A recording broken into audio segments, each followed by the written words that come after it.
So you're just like, I guess explain like what your community is and then the difference in you and these VMET. How do I say the voluntary human extinction? Yeah, Is there a better word to call them? Like, no, It sounds no, weird. I never heard them saying it in any shorter way, but Okay. yeah, basically, anti-natalism is the belief that reproduction, to bring up new sentient beings into existence, is something that is unethical. That's the gist of it. So you guys look at it as an ethical standpoint. Yeah, right, exactly. Okay. A lot of people will look at reproduction based on whether or not they want kids, right, or that kind of stuff. Of course, a lot of people are going to be like, okay, well, we kind of have to have a financially stable situation before I have kids. So they do think in the interest of the child. But when you really look at it, people never really question reproduction from an ethical point of view because it's such a given, right? Everyone does it. Society encourages it. They even praises it, like, "Oh, I'm pregnant! Congratulations!" Everyone is like, "Yay!" And really, there's a lot of issues that if you actually look into it, you'll be like, "Wow, yeah, maybe it's not such a good idea." So yeah, because so I'm always obviously, like, oh my bad. Yeah, go on. Okay, because I'm definitely like more on what you said. Like, I guess without the critical thinking behind it, I just like look at my situation. I'm like, yeah, I probably shouldn't have kids, and I look at it probably close to the voluntary human extinction thing because I took a couple natural science courses, and like the course of the world is definitely fucked, boys. Like, no potable water and shit in the future. Like, definitely overpopulating the world. So why bring one more into it? Yeah, and the thing is it really? So I guess the whole question is, okay, so maybe it's more likely that life will overall not be worth in the future, but is it ethical to have to bring someone into existence even in the best conditions, right? Because it's not like we live in a utopia. You're always going to impose some kind of risk on your kids. Like, sure, you might have some money when you decide to have kids, but you can't predict whether or not they're going to have some disease. You can't predict whether or not they're going to have any mental illness. You can't predict if they have an accident, if they're just inside with life in general. And the crux of the issue really is that you have to ask yourself, well, do unborn kids really have any interest in coming into existence? Because of course we're already here. We already experience needs and desires. We're like, yeah, okay, I'm kind of bothered by the fact that I don't have that and this.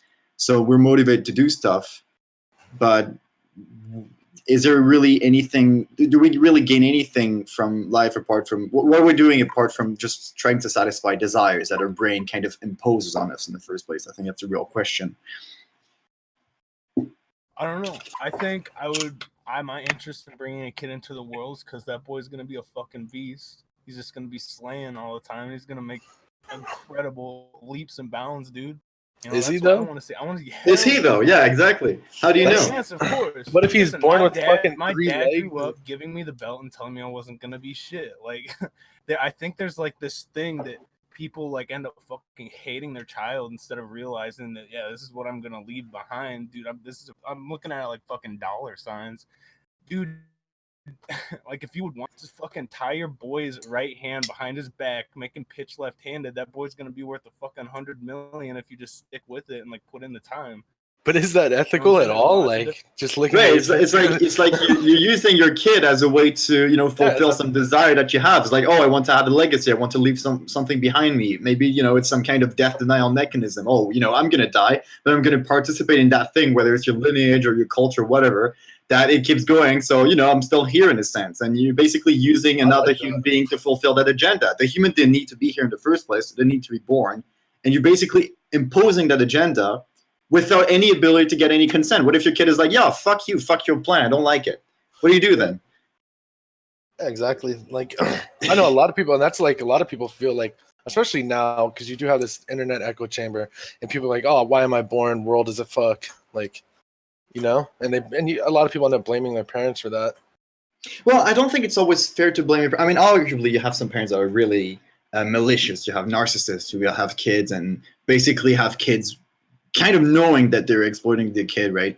But you have a lot of people who are genuinely convinced that they can be doing something positive in the world by having a kid. Like, oh, I'll have a kid that will be able to solve more problems than that they will cause and experience themselves. Maybe my kid will cure cancer, some stuff like. Even though a kid is more likely to die horribly from cancer when you look at the statistics, and some people see something productive in birthing a human being that will be happy in its life. right? That's definitely a thing. So I don't think parents, are whoever who reproduces on purpose, right? Because accidents happen, and you don't always have the option to avoid birthing a child, sadly. But even if you do it on purpose, I don't think people are necessarily malicious. I just think that it's kind of a lot of things. Like some people who fight for animal rights, will say, well, we're used to never really questioning eating meat and the ethics of it. And I think the same reasoning can be applied to reproduction in a sense. That's really, honestly, if you don't mind me jumping in here, that's understandable. Like where you could come from that. Like I believe gays are evolutionarily predisposed to not give offspring, right? They know there's something in them that tells them their genes are not strong enough. They're an evolutionary dead end.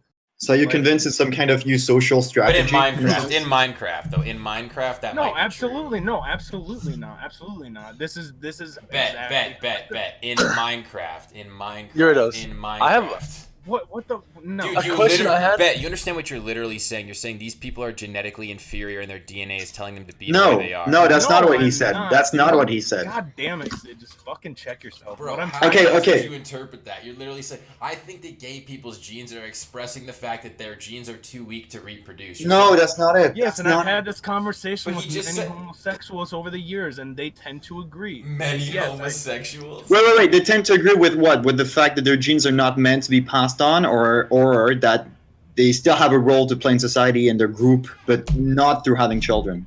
That they're not meant to have their genes passed on, and that's how it is in the animal kingdom too. That's why homosexuality is a thing.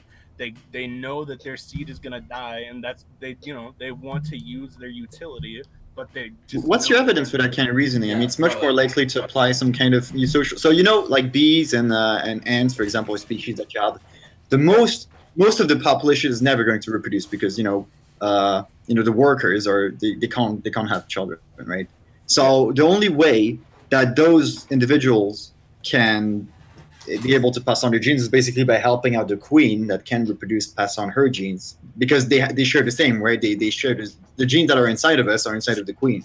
So basically, it's not about whether or not the individual itself has good genes and whether or not that means it should reproduce. It's more like what's a tactic that the individual could use through its behavior to pass on its genes. And some people might argue that having a population where everyone is straight and reproduces is not necessarily the most advantageous strategy that we actually observed in some species of animals, although I couldn't give you a citation or I couldn't give you an example in mind, but where essentially if you have all individuals that reproduce, it's actually detrimental in the long term compared to a population where you have some individuals that don't reproduce but still participate in the community and still help out. Understandable. And that doesn't mean so their genes still get passed on because they help out their family that carry their genes. What I'm trying to say is that I believe that there's a large percentage of people that should not be passing on their genes, but there is a percentage at the top that do need to pass on their genes because it's beneficial to everybody. And that's just. Yeah, but what do you mean by need or don't need? I mean, you think genes have any awareness of whether or not they're good or not? I mean, yeah, obviously, absolutely, arguably at the cellular level, a cell can be like, oh, well, I just got a lot of mutations going on. I'm just going to kill myself, right? That's possible. Or I'm going to stop replicating because there's something wrong right now with me. But do you really think there's any evidence to support that this could apply at the scale of the individual? No, that's some Jeffrey Epstein level shit. Yeah, speculation on that. I just think that, like in a pack mentality, there's only a few animals that are breeding the females, right? That's just how nature works. If you don't put I guess civilization structure or whatever, monogamy in the mix, I believe that that's hypergamy, and that is how it's kind of turning into, and that's how it should be.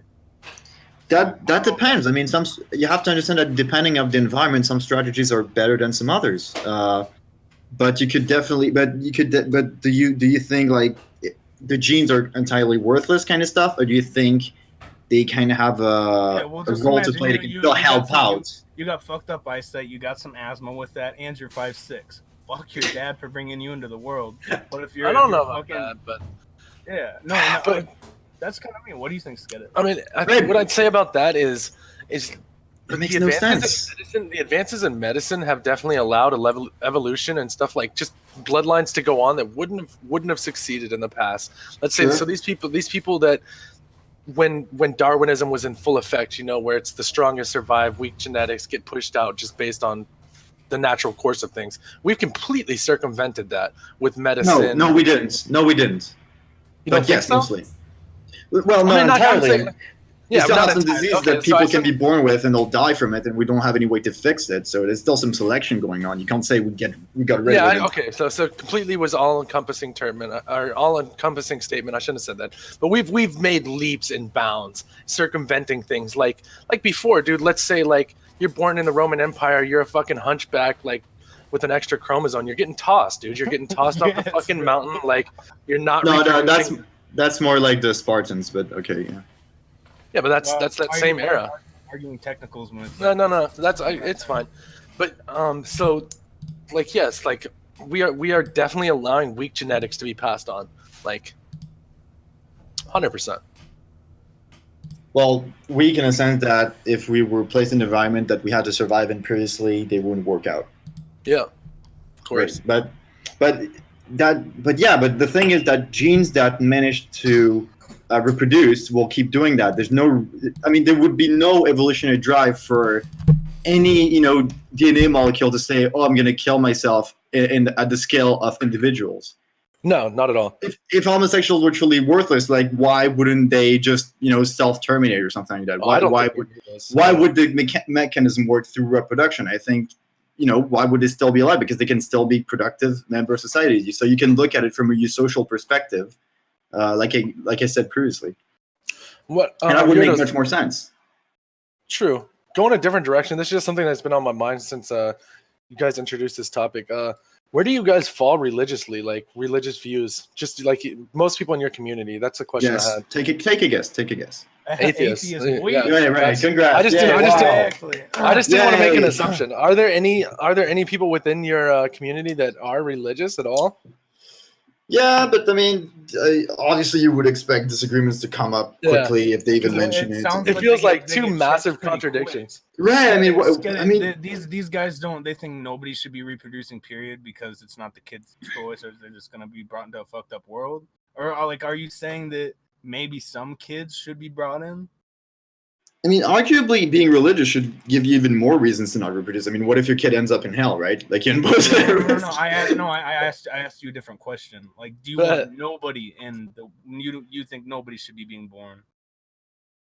Well, see, the thing is, I think that some individuals could, throughout their life, prevent more suffering than they will cause an experience, and I would say that's overall, worth it, productive. But the problem is that how do you predict that, right? And the thing is, the person itself, that is born, is always going to experience more harm that they're going to be able to, prevent. They're always going to experience more needs that they're going to be able to satisfy. So in the end, I would argue that it's always a kind of negative for the individual being born. So whatever child you're birthing, they're being wronged in the equation, but perhaps you could have some kind of plan to, prevent more wrong than you're causing by doing that. But if you're going to do that, why not? Why does it have to be your genes specifically? First of all, why can't you just prevent harms in other ways? And second of all, what I just explained, being able to prevent more problems than to cause, is only possible in a context where the whole, life thing is a scam fundamentally, and it's always going to produce more problems that it's going to be able to fix. Yeah. Okay. So I'm sorry if I was coming off as confrontational. I just was wondering, like, it's different, I guess, different idea. I'd say looking at it like objectively, like a vast majority of children being born are being born into extreme poverty. Like, especially outside of the U.S. and the Western world. Like, you look at these kids. Most of these kids are being born into straight shitholes where they have no concept of anything other than life being a complete piece of shit. Yeah, but the thing is, you have to understand is that even the lives of the kids that have it good for them is kind of based on the exploitation of those other kids later on. Yeah, 100%, 100%. Yeah. So the whole thing is dirty at its core. Like, can you even get a good life that that doesn't require exploiting some other feeling thing, whether it's an animal or another human being on the other side of the planet? Nowadays. You can arguably if you live in an isolated community, but it's kind of difficult. That's not what the average person who has kids, is doing. for sure. But even then, like, I mean, you'd have to be literally completely self-sustaining farmer, like, Right. with no outside influence from the world whatsoever, which I'd say is probably like a Yeah, so 0.0000001% of the population. Exactly. Do you think it would be okay to have a kid if, like, they have optimal whatever, like, you know, you had enough money, you weren't living around like pedos and this and that, like, you knew for a fact this kid was gonna have like a really well structured, balanced life? You don't think that should happen? Or but what he's saying is that kid still is going to end up exploiting other people's lives. Yeah, like, that's there's a literally no possibility. way to be in life without exploiting something else, because life is literally the But predisposition. for the sake of the argument, we can imagine a situation where that's not the case, right? Let's say like any resource that I need like poofs into existence, right? We could imagine that situation. I can still point out that the kid had no need for any of this shit before it was born, right? Like I kind of impose on the swimmer kid the need to be happy, you know. True. And then I'm just fixing the mess that I made. Okay, now what? It's just. So I guess this is going to be a hot take and like definitely not meant to be confrontational. Just more so to get your full opinion on it. Do you believe that life inherently is just worthless? Like there's no point. Like not worthless, but pointless. Like there is no point to this. We're all just fucking. Well, it doesn't seem to be going anywhere. You have any ideas? No, that's why I asked about the religion side, because that's like the purpose that religion has served since the beginning of time, has been this need to like because that's the void that religion fills, is that purpose, you know. Right. Oh, I'm doing this because I'm gonna spread the fucking gospel, and I'm gonna do my good deeds, and eventually God's gonna fucking soak me up to the cloud level, and I'm gonna sit up there and chill at the pearlies. But yeah, I just think this, or other similar beliefs, is just some kind of coping mechanism, some defense against the fact that humans are too self-aware for their own good. Because of course you're never going to see a deer in the wild being like, what is life? Just a woke ass deer. I don't even know if a deer has any awareness that's going to die someday, right? Meanwhile, we have more self-awareness. So in our evolution, it was really useful for us to have this extra intelligence and this capacity for vocabulary, because we could organize ourselves more efficiently. We could invent more tools and stuff to make our life easier and to reproduce. And look at what we're doing right now. We're like 7 fucking billions on the planet, so it was worth it in a sense. But the problem is that there's a cost to that self-awareness, and some philosophers talked about this. I could mention some if you're interested. But basically, the problem is that if you have too much self-awareness, you also have this self-awareness that, well, yeah, I'm gonna die someday, so what's that for? That's just one of the aspects, right? But or the whole, yeah, I'm suffering and I'm just trying to not be miserable and to satisfy my needs. What's that for, right? If I'm just going to die someday, so. People have this awareness that comes at some point. And you can definitely see how this awareness could make an individual less productive, less inclined to maintain its own culture, its own, good, its own property, its own lineage too. You could definitely see how that could demotivate individuals from having children, for example, just that. And so the thing is, I am convinced that not only those beliefs were used by humans to essentially avoid the evolutionary, problem that self-awareness, when it's high, gives you, but it's not only that, it's also, in a sense, I also believe that humans evolved to have some kind of predisposition to be sensitive to those ideas, to be able to indulge in them easily.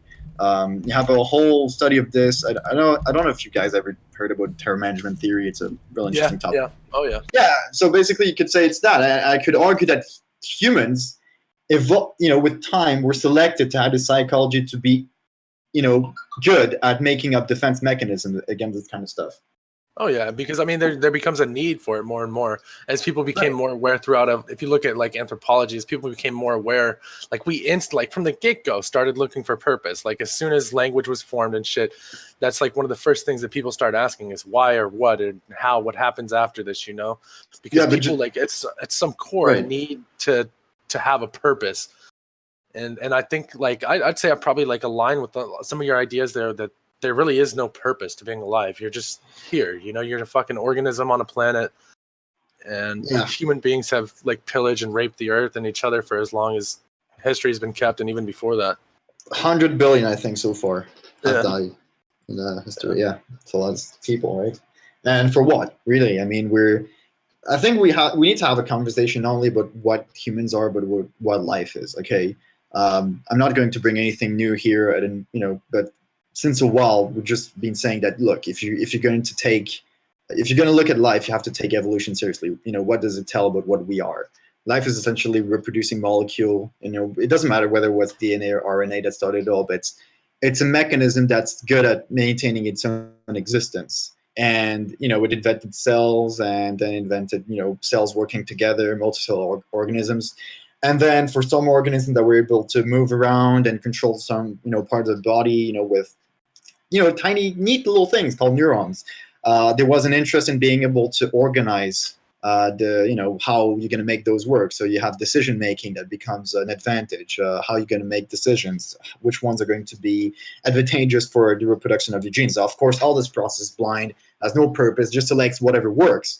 And with time, it invented intelligent brains that were basically able to analyze things here and there, and you had a capacity for reasoning. And the thing is, when you're making decision, you have to have this notion of what is more important than another thing. And so far, the process that nature seemed to have stumbled upon to do this is basically, feelings, emotions, especially suffering. Like if something feels more urgent than something else, well, you're going to focus on that, right? Your brain has to be focused. You can't do multiple tasks at the same time. You have to adapt your behavior to a situation if you want your genes to be passed on.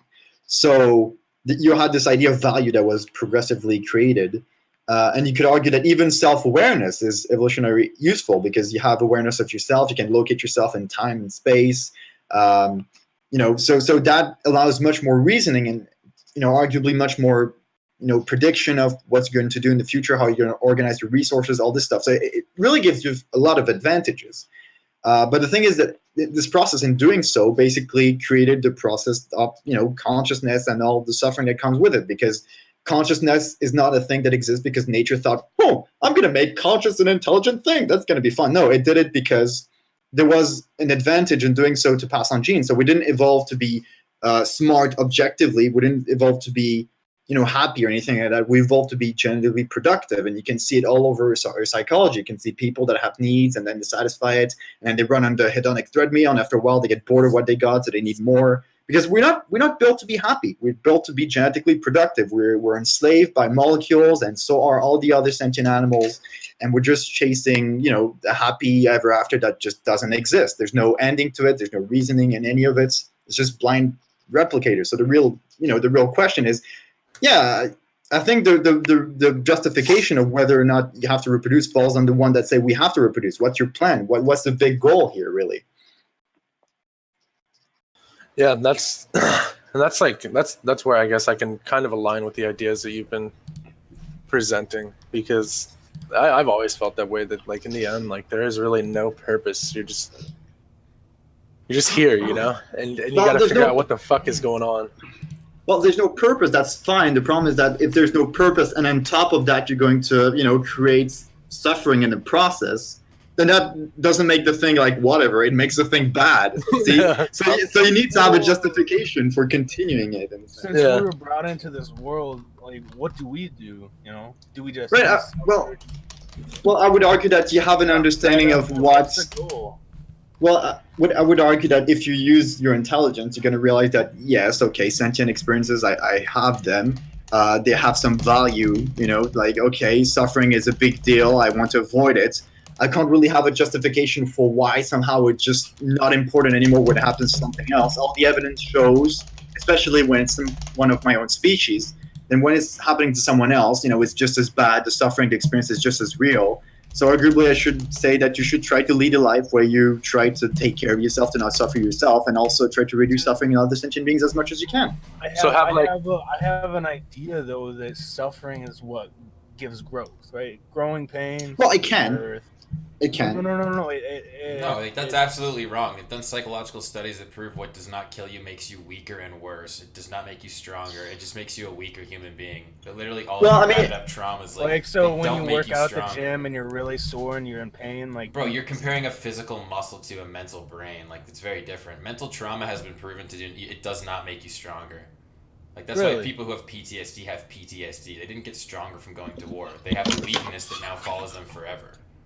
Yeah, the whole idea of what doesn't kill you makes you stronger is bullshit. However, exactly. I can definitely understand how some experiences can teach you about, for example, if you know that something is bad, you can avoid it for yourself later on, or you can try to protect other people from it. But it's only in the context where that experience allowed you to prevent even more harm, that the harm that you experienced was, in a sense, worth it. But if the problem was not there to be prevented in the first place, there would be no point in you going through this shit in the first place, right? Exactly. So the suffering itself is still a problem, and people can only justify it, in a sense where it can allow you to prevent even more, whether it's for yourself or your future self or for others. But by itself, the experience is still bad. There's no going around it, Yo, I got a guy in the chat, Big Boy Johnny says kill all NEETs, and I say, yeah, kill all NEETs, NEET Life. In my opinion, like when I go through like mental suffering and stuff like that, I'm able to like move past it, and I'm not when something like that happens to me in the future, like I'm not meddled at all. Like it just doesn't shake me as much as it did before. Yeah, because you're capable of going through it again, in a sense. Yeah, and doesn't that mean that, I don't know, like we're talking mental pain? Doesn't that mean that like you became stronger, or like? It is possible. I mean, you have people that came close to death, for example, near-death situation. I'm not talking about, I saw my spirit lifting up from the hospital bed. More like people who were in survival situations that almost fucking died. Yeah. And the thing is, some people come out of those experiences completely traumatized, while some others are they're much less anxious about life because they're like, yeah, if I manage to go through that, I can go through pretty much anything, right? That's crazy.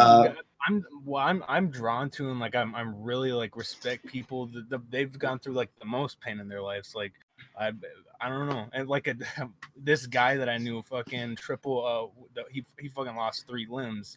This dude's like the most real guy ever. Like I don't know, I feel like people that experience lots of suffering, lots of enjoyment, are able to just have this stoic attitude that's just, I guess, magnetic.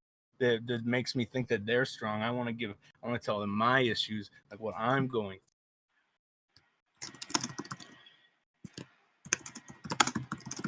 Yeah, I get that, but the thing is, you're just like saying words, bro. It's like magnetic, bro. These guys that have survived these traumas. No. That's not the point I want to make. Sid, why are you being so confrontational? I'm just how I feel. The point I do want to make is that you wouldn't go out there in the street and cut 3 limbs off of people, because you know that on average that's going to completely destroy a human being rather than them, coming up, No, this guy had an IED accident. It wasn't, I'm just saying, like, there's people that have like experienced a lot in life, and I feel like they're stronger, kind of, and I feel like pain is there to help you grow. Yeah, but to do what, right? What's the goal then? Get your bread up, have some kids, whatever your goal is, no matter what it is. I feel like if you're able to feel extreme joy and extreme pain and internalize it the same way, I don't know. I'm not quite sure what, I don't know. I just it's just fucked up. I feel like I was meant to have kids in a certain sense, and this is says who? I don't know. It's just hitting me sideways. I mean, do we really need to go back to the whole? You're presenting lots of facts that I agree with, but like I just feel like I was put on Earth to like pull. By what? By what? By a dumb molecule that doesn't know shit about what it's doing, with no end goal. I mean, be honest. I mean, are you religious? I don't know. Maybe you are. Yeah, well, I feel like people have to believe in something, right? Like, yeah, but see, I explained that the very reason why people have to believe something is just basically to run away from the truth in a sense, because we have too much self-awareness for our own good. I went through this previously. Okay. I mean, maybe someone else wants to add something. I don't know, but.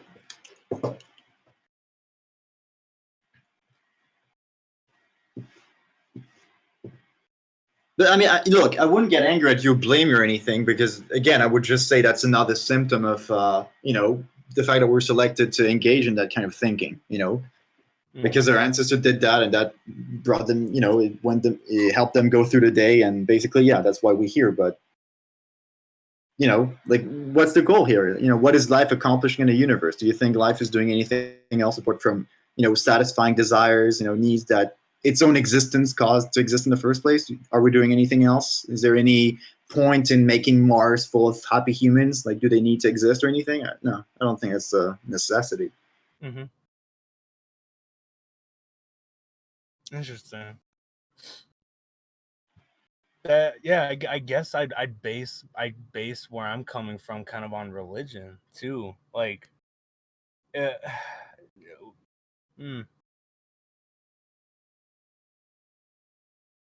don't want to interrupt you, so if you have any thoughts, sure. You yourself, you're not gonna have any kids? Well, I don't think so. I'm not necessarily saying that, the whole theory is perfect and I will never change my mind someday, because we always have to stay skeptical and not become, some kind of lunatic that, will never change their mind, despite any reasoning or evidence. But so far, I don't think so.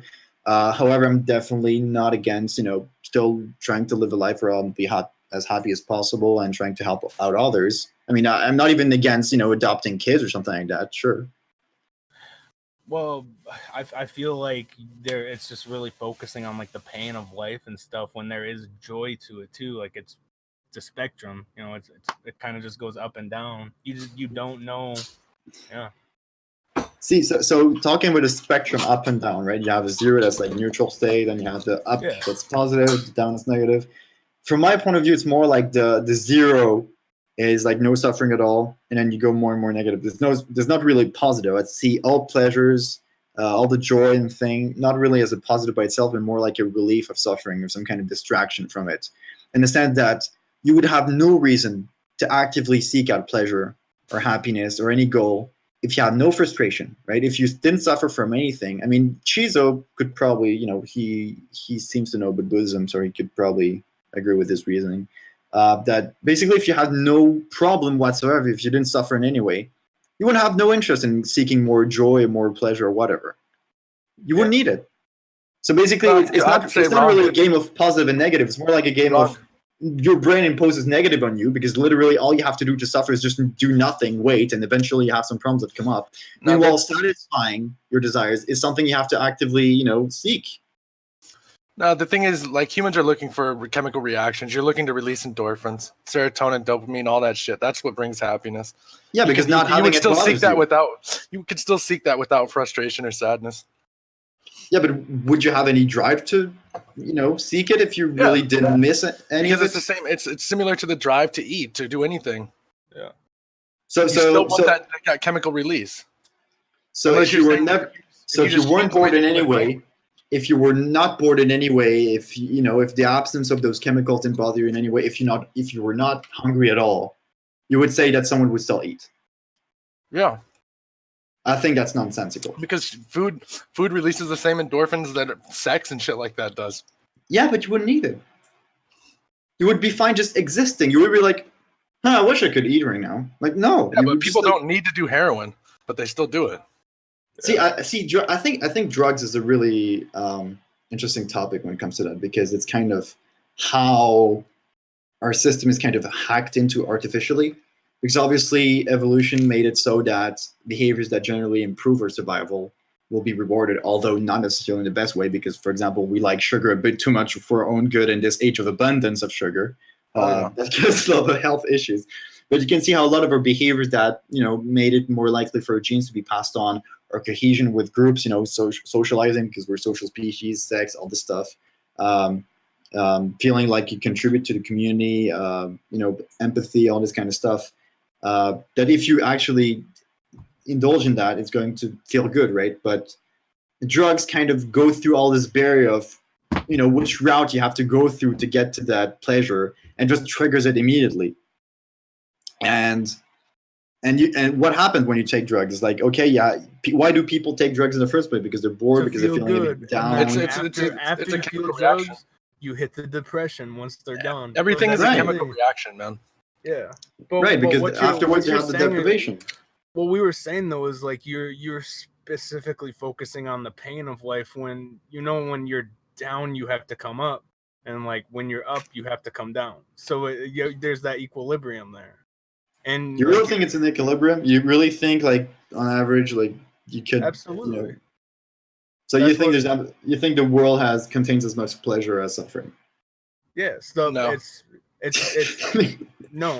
I believe it's there. And here's the thing: is if you're constantly getting dopamine hits from social media, drugs, this and that, you're finding your highs, boy. But then you're seeing that real life shit, and then you're experiencing the lows. So you're synthesizing dopamine and not really seeing that real life shit. I don't know. I feel like life is ups and downs. It's constant wax and waning of emotion. And why are you calling it real life then? Why do you call the bad part real life? That's weird to me. Like you're trying to defend a position that it's somehow, worth it, but you're saying that the bad thing is real life. Like somehow reality is bad. Yeah, of course. And reality has positives and negatives, I think, on an equal balance. I can definitely agree that the world is mostly suffering, 100%. I think at best, what you can do is basically satisfy your desires easily enough and distract yourself with those tasks that you go through to satisfy your desires. And also you have a situation where you feel safe in the long term in your ability to satisfy your desires. And you can basically be in a place where you don't suffer, you have a few frustrations here and there, but it never get really that annoying. And you really never suffer enough to question your own existence. Like, why? What the fuck is that? Like, this is bullshit. You never, you can reach a state where you never really have the thoughts that come up because this level of suffering is not enough to trigger those thoughts. But that doesn't convince me that the state is actually worth it. Like, do you think you have an ethical duty to create 1 million people that would feel exactly this way? But do you think that since we're becoming more self-aware as people in general, and people are generally becoming more informed about the world, it seems like stupider people are happier? Oh, absolutely, yeah. Do you think that's true or no, Yurdos? That's a belief that I have, that stupider people are generally happier. I don't think it's necessarily stupidity, because you can see a lot of people that are pretty smart and they're still not that affected from some shit that they can see on the internet, stuff like that, or the media, or what goes on. The more indoctrinated you become, the more jaded you become. I think it's more like the ability to ignore some parts of reality, to not let them affect you and have your own little bubble. True. And that doesn't necessarily mean you're dumb. Which I would say is lines up with like not critically thinking about things, like, which is a sign of low intellect. Yeah, sure. No, it works both ways, because there's people who just isolate themselves from current discussions. Like I often just like leave myself out of like environmental and political discussions because I'm just like, I don't want to get into this because I just know this brings me unhappiness. Like by not focusing on the world and by being in like a bubble, like life's more happy. So it's like, intelligent people I think can be just like stupid people where you put your head in the sand. Like, it's way easier to live a happier life with your fucking head in the sand than it is to be like... Yeah, but if you need to do that to be happy, what does that say about the state of reality, right? What does that say about our human condition, our sentient condition as a whole? I agree with that, though, because I sort of think the human conditions kind of put us into a place where, like, you really look at the world and you're like, there's not too many places you could be born where you'd be happy. Like... Yeah, it's like basically the Western world. Make sure you guys are fielding shit from Twitch as well still. How do you avoid pain and unhappiness, Fury? There's people replying to shit. You can't avoid pain and happiness, but it's at the same time, it's like you shouldn't live. It's like a pretty bad idea to say like, oh, life is beautiful, so people should live. When in reality, you can quantitate. A lot of people have had terrible lives that are not more bad than good, or more good than bad. Sorry. So it's like there is that aspect to life, right? Like not everybody has a more good than bad life. That's not a fact. We have. But the real question would be, what's the more good than bad then? But the real question would be, what is more good and bad? Because there's another aspect that we have to consider, that obviously you can have some people that can be suffered from mental illness, they can be a bit deluded and stuff, and they might want to kill themselves, even though you could see how they're being literally pessimistic in the sense that they really see things as worse than what they are. And you can say that some people are not really making a fully informed and rational decision when they want to kill themselves, but you could also make the same argument for wanting to stay alive. I mean, in the sense that that evolution would bias us into wanting to stay alive, even if that wasn't in your self-interest. right? I mean, our ancestors went through a lot of tough shit. You could look at a lot of their lives and think, yeah, I mean, because just to actually want to die or to completely avoid things that make you want to live, you'd have to completely shut off that reptilian part of your brain, that fight or flight. Well, it's like it's not the people on the flight, right? Like they had a choice. It was we can live with the fact that we ate our teammates, or we could just die. And an inner cycle that's like, you must live. Let you eat your friends. Like, yeah, exactly. That's the reptilian part of your brain. In a sense, it's basically what's going on in nature. That sentient, feeling animals are eating each other all the time. It's basically cannibalism, really. But yeah. So going back to the shit they had to go through. Of course, you had a coping mechanism with all this stuff. But I don't think you really have to shut off that reptilian brain. It's more like, of course, if you're going to have someone that shows up and points a shotgun at your face, you're going to be it's going to have survival instinct kick in. You're going to be terrified. You're going to be scared, and all this kind of stuff. So and even when people have this drive to commit suicide, I would say that most of them are still scared of dying, right? Like you put them in front of a building and they want to jump, they're still going to be terrified. It's not about whether or not they have to shut off this part. It's more about whether or not the suffering that they get from their existence and the idea of continuing it is more or less scary than the fear of jumping. No, but does that happen? Like, do people really allow us? Like, that's the thing about the reptilian brain. I think that Sked is kind of making the point. It's like, is there ever a point when your brain? That's sort of like, it's like a fail-safe sort of. It's like, does your brain allow you to have the unhappiness outweigh your reptilian urge to live? Like, obviously people kill themselves, so yes, but it's like so many people try to kill themselves and don't. So it's sort of, it's like I feel like it is right. It's like this, and it's like people like, it's like they say the most thing that people who survive and jump off a bridge think is they instantly regretted it. Like every single one of these problems could have been fixed. So all those people who jump off the Brooklyn Bridge and live and shit are like, damn, bro, the second I jumped, I realized how stupid that was. And maybe it's not actually a realization they should have kept living. Maybe it's literally their brain being like, bro, this is your fail-safe reaction. Like, you're supposed to live. I am telling you, you could have fixed these because my inert ability, because that's what your brain's built, right? It's like the reptilian brain's like the first chunk of your brain that like controls like your reactions to shit, and then there's like I forget how it goes, but basically that's like your inner, your most like the most. That's like the very bottom brain, core, right? Yeah. It's like, and that's like when you jump, it's instantly telling you like, no, this is my job, is to keep you alive, and I do feel like even if like, because I mean the whole anti-natalism thing, it's like I'm sort of on that wave just in the sense that I don't want to have kids, but I'm also like. Part of me does sort of think that like if I'm to get a bitch and I'm like fully in love and I want to marry her, there's like probably no way I wouldn't have a kid with her because like is there not a biological? There's like a biological exactly, and I sort of think so. It's like because I definitely am like in the logical sense I'm very much like I would never have kids, but I also understand how society works and like the whole desire to have sex is hardwired into you because of reproduction. Like outside of thinking that bitches are fucking hot and they got big ass titties and fat asses, like. You are hardwired to want to reproduce, whether you realize it or not. Yeah. So, what part of antinatalism is like what it's like a rebellion against human nature in a certain sense? It's more like a rebellion against the programming of the replicators that live within us because they're basically responsible. They're not conscious or anything. They're not malignant in an intentional way, but. The way life works is basically you said it yourself during this whole conversation that you had in the last 5 minutes or so that biology is going to bias us to want to live, to value life, even when it's not worth it for you. Ooh, so even when it's not worth it. It's like a super red pilled like sci-fi take almost. It's like with the sci-fi movies where everybody has like a future technology that makes society happy, and then people are like, no, we reject this. We do not live in a society that allows.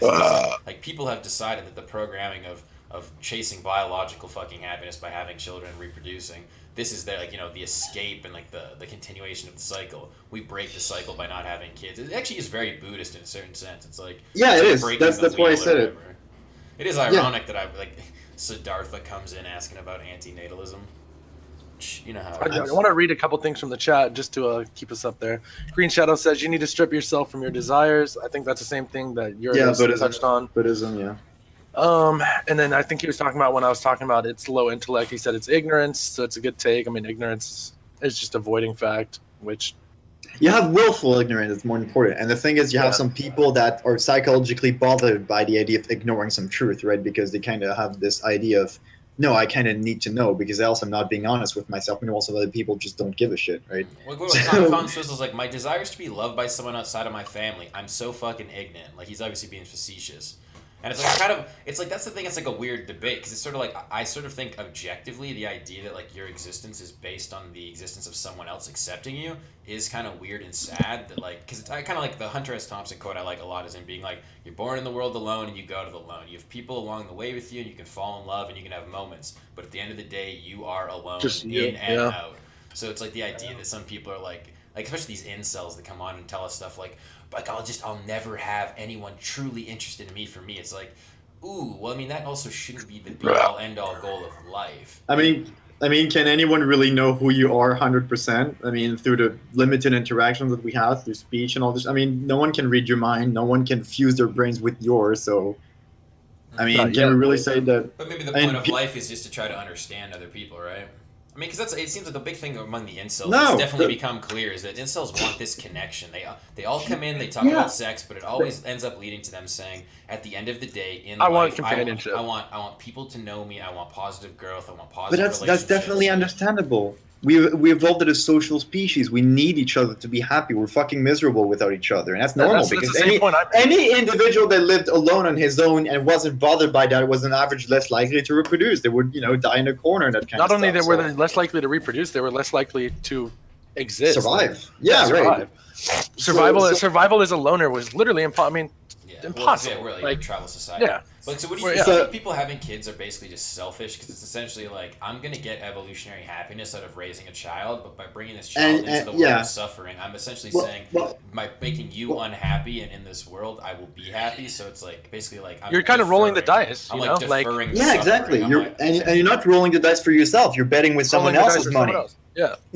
So I kind of like that's like an interesting perspective. It's like you're just deferring your suffering onto your children. You're like, I'm going to get happiness out of raising this child and the accomplishments that I get to like through proxy get, because people. And I can post it on Facebook and people can tell me what a great person I am. Deferring the suffering from your own life. I mean, that's like especially you look at the millennial generation. We have like just leagues of these fucking Facebook moms that are they're literally point whoring their children. Oh, look at my fucking kid. He just sucked his first dick, or he just, like, hey, man, like you gotta suck that first one. Like my kid. This is my kid's first day of school. Like, and the kid's fucking miserable. He absolutely hates it. And it's like, but at the same time, the parents like just straight point whoring their children, and every time they get that shit, it's a release for them. So we don't. Dopamine rolls in on your kid's graduation pic. You're feeling off exactly. The boss, you're flexing on them. Yeah, and then that's so fucking ingrained in society, especially millennial society.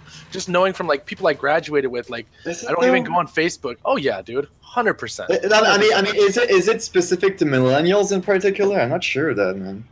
I just think it's more visible nowadays thanks to social media. But that's what I mean. It's ingrained in our group now because we have this outlet where we can just get instant gratification. Right, exactly. The outlet only makes it more visible, but the whole drive for it is still the same. Green Shark. Well, here's the thing: what would be happiness without suffering? And that is a good question because it's sort of like, it is part of the Buddhist perspective. Before that, without suffering, that duality. That's duality. Yeah.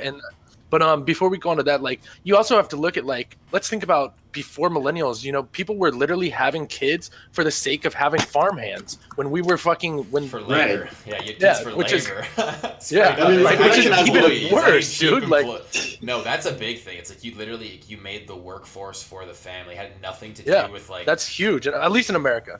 Well, that's basically like slavery with extra steps. I would say actually it's more than America. It's more than just America. That's like I'm just saying the way dowries work, the way like in all those Eastern countries, like it's just my limited experience. Like I can only speak on American. In India, when you get married, you bring your parents come live with you and your wife. So it's like after it's like they're all about like this perpetual cycle. The reason you have kids in India is so that your kids will then get married and move you in. Wipe your ass and take care of you. Exactly. Yeah, but not because there's any.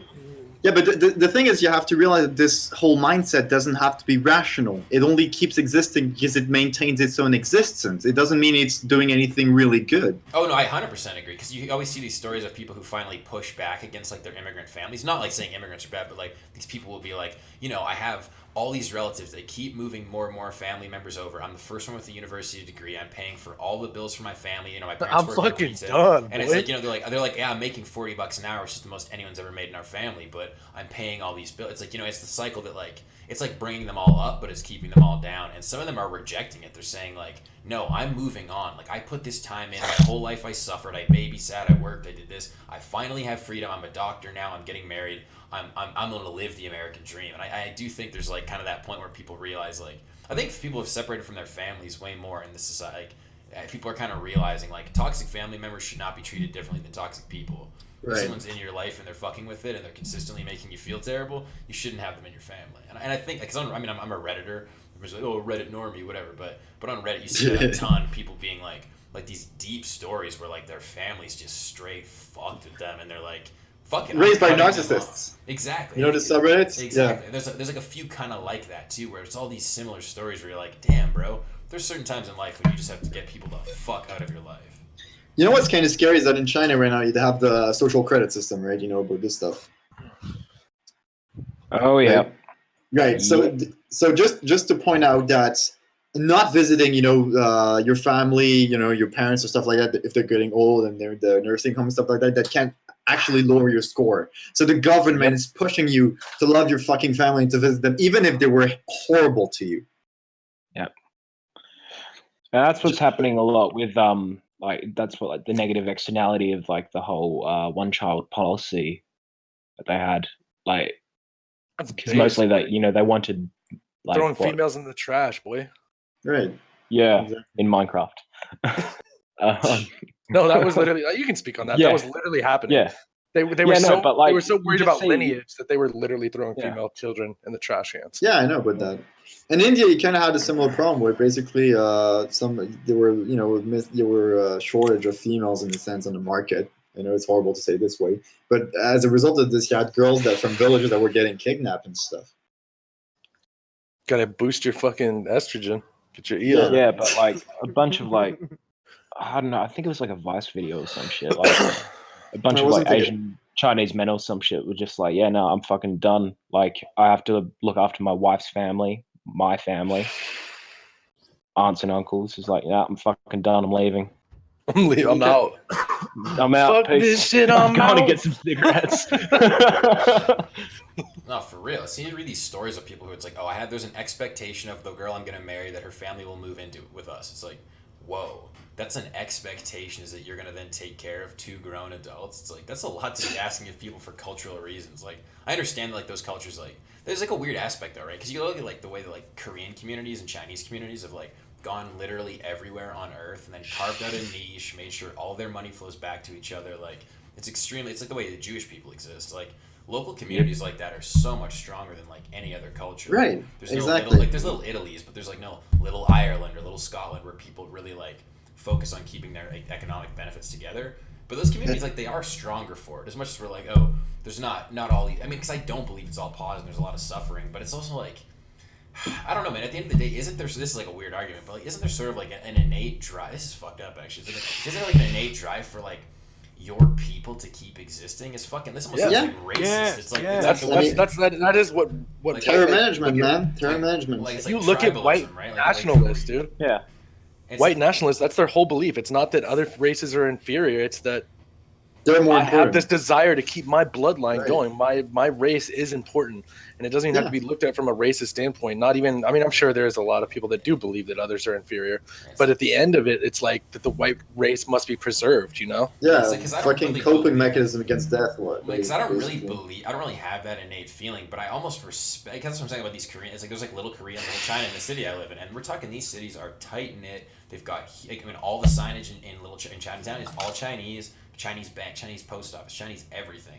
And it's like there's not a huge Chinese population here, but the fact that they're able to create that, maybe because some people be like, oh, they're not fully integrated, but it's also like there's a level of preservation there, and man, like it's literally cultural as fuck. Like I can get vows, I can get acupuncture, they got everything traditional, all the food's amazing. It's like that's pretty fucking base that I can get like traditional Chinese food in Chinatown, but there's no place for like there's no white version of that. There's no black. There's no burger joint. Haiti, got a little India, but like.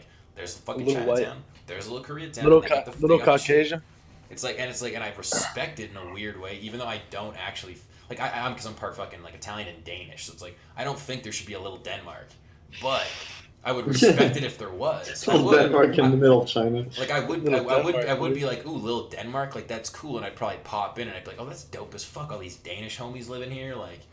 But it's also I can't remember that. I feel like that would get labeled as white supremacist shit. They're like, oh, there's. But essentially, it would 100%. But that whole idea of I want to pass on my genes, or I want my kids to take care of me when I grow old. That's just selfish reason to reproduce. Like, you're not really making a child for the sake of the child, really. So how do you feel about adoption? That is a question that Toke asked in the chat, because I made a questions to ask chat. I like that a lot. Like, yeah, what do you guys think about adoption in your community? Yeah, most of us are in favor of it. I mean, some people would argue that if you do that, you kind of give an escape route for people to, you're playing a hero responsibly, because you would kind of give them you're like enabling them to do what they do because you're actually taking. Well, some people would argue that. I don't necessarily agree with that. I think that most people that have it's more like, I think people already are afraid enough of not wanting to have a kid that they can't take care of. I don't think you need to add any more reasons to that. I think that accidents would always happen, that people will always fuck up with things such as important as creating a human being. It's mind-blowing when you think about it. People accidentally creating a human being. Right. So I guess the question though, because it's like part of me feels like the whole NA thing's a bit altruistic. It's almost like this idea that it is definitely it's a philosophical. But then if it's truly altruistic, like, I mean, part of me is also like, fuck, because it's I guess like the case. So I know that like the most net non-suffering I can bring into the world is by not bringing kids. Isn't there also the extra step of being like, because I know suffering exists and there's a lot of children that are going to be sources of suffering, like through being in orphanages, foster homes, whatever, like. Isn't it almost like the next step would be to be super into adoption and be like, the only thing people should be doing is minimizing the suffering on the children that are currently existing? Yeah, I'm trying to get people to have less kids in general, but that's not the only way you have to reduce suffering, arguably. No, but by helping kids is what I mean, though. I mean, like, by adopting it and helping foster kids, because, like, if you know for a fact, like, I will not engage in this behavior of bringing more suffering in, but at the same time, I'm also going to take the proactive step of, like, right, but the thing is, it's kind of risky, because whatever kid you adopt, you're going to invest tons of resources into them, and they might completely ruin your work, right? Maybe they go on to have 8 kids, they're going to be, they're going to turn into complete assholes, so you don't know about this stuff, right? So I would argue that you can also simply, look at what you can do to help reduce suffering, not necessarily just in humans, right? Because obviously you can you can work instead of taking care of a kid and using that money to give to some charity that's actually decent and promotes education. I wondered, is veganism big in your community? Yeah, I mean, arguably more so than in the average, group of human because beings. that's because you said sentient beings as a whole, so I would imagine. Right, exactly. So if you agree with this, you're going to be like, wait, why would I want a cow to be born, and killed for my own welfare, right? If I can just not do that. So yeah, we have a lot of vegans, not necessarily the large majority, but more so than. How do you guys feel about euthanization? I've been vegan for like 2 years at this point, personally. Yeah, like, what do you guys think of like assisted suicide, euthanization? Yeah, like I think we're kind of agree. I think I can already guess what position you guys have, and so you're basically in favor of it. Like, you didn't even have to be here. This is really enlightening, actually. Like, is the next step, once you realize that life is pain, is to comfortably numb it out? Well, in a sense, yeah, but you also have to think about the future, because whether or not you're going to reproduce, some people will. So you have to think about how can you not make the future a fucking shithole, right? Huh. Because some people are going to be there. Like, their experience of reality is going to be just as real as yours. You're not special. People create pain, so the good thing to do would be to have euthanization on a mass scale. Well, see, that's the thing. You can debate. I mean, arguably, you can make the argument. Some people would say, yeah, if you have your red button in front of you and you press it, and all life, goes extinct, like immediately, no suffering, instantly, no one expects it. You can have a moral duty to do it, but that's not the situation we're in right now. There's no practical way to do that. And obviously, you can understand that's not malicious. Some people jump at me whenever I bring it, up this idea by saying, well, that's basically like genocide. Genocide is bad, but I'm not doing it because I think a race is superior to some other, or because I want to do 1,000, years right, or some bullshit like that. It's really from a place of compassion that this plan would exist. But the thing is, you can't do that. Okay, I don't have the code for the nukes, and even if we did detonate all the nukes in the world, I'm not even sure that would be enough. So no matter what you do, the life game is going to keep continuing. So anti-natalism is just a framework, and the idea that sentient life would be better off not existing is just a framework. It doesn't mean you have any practical way to do it, but you can think in this framework and still think about, okay, what can I do throughout my life to not suffer as much as I could be, but also helping others suffer less than they would be otherwise. get your bread up. I guess that's what would make me happy. So I don't know. Yeah, so it's definitely coming from a place of compassion. I wouldn't say otherwise.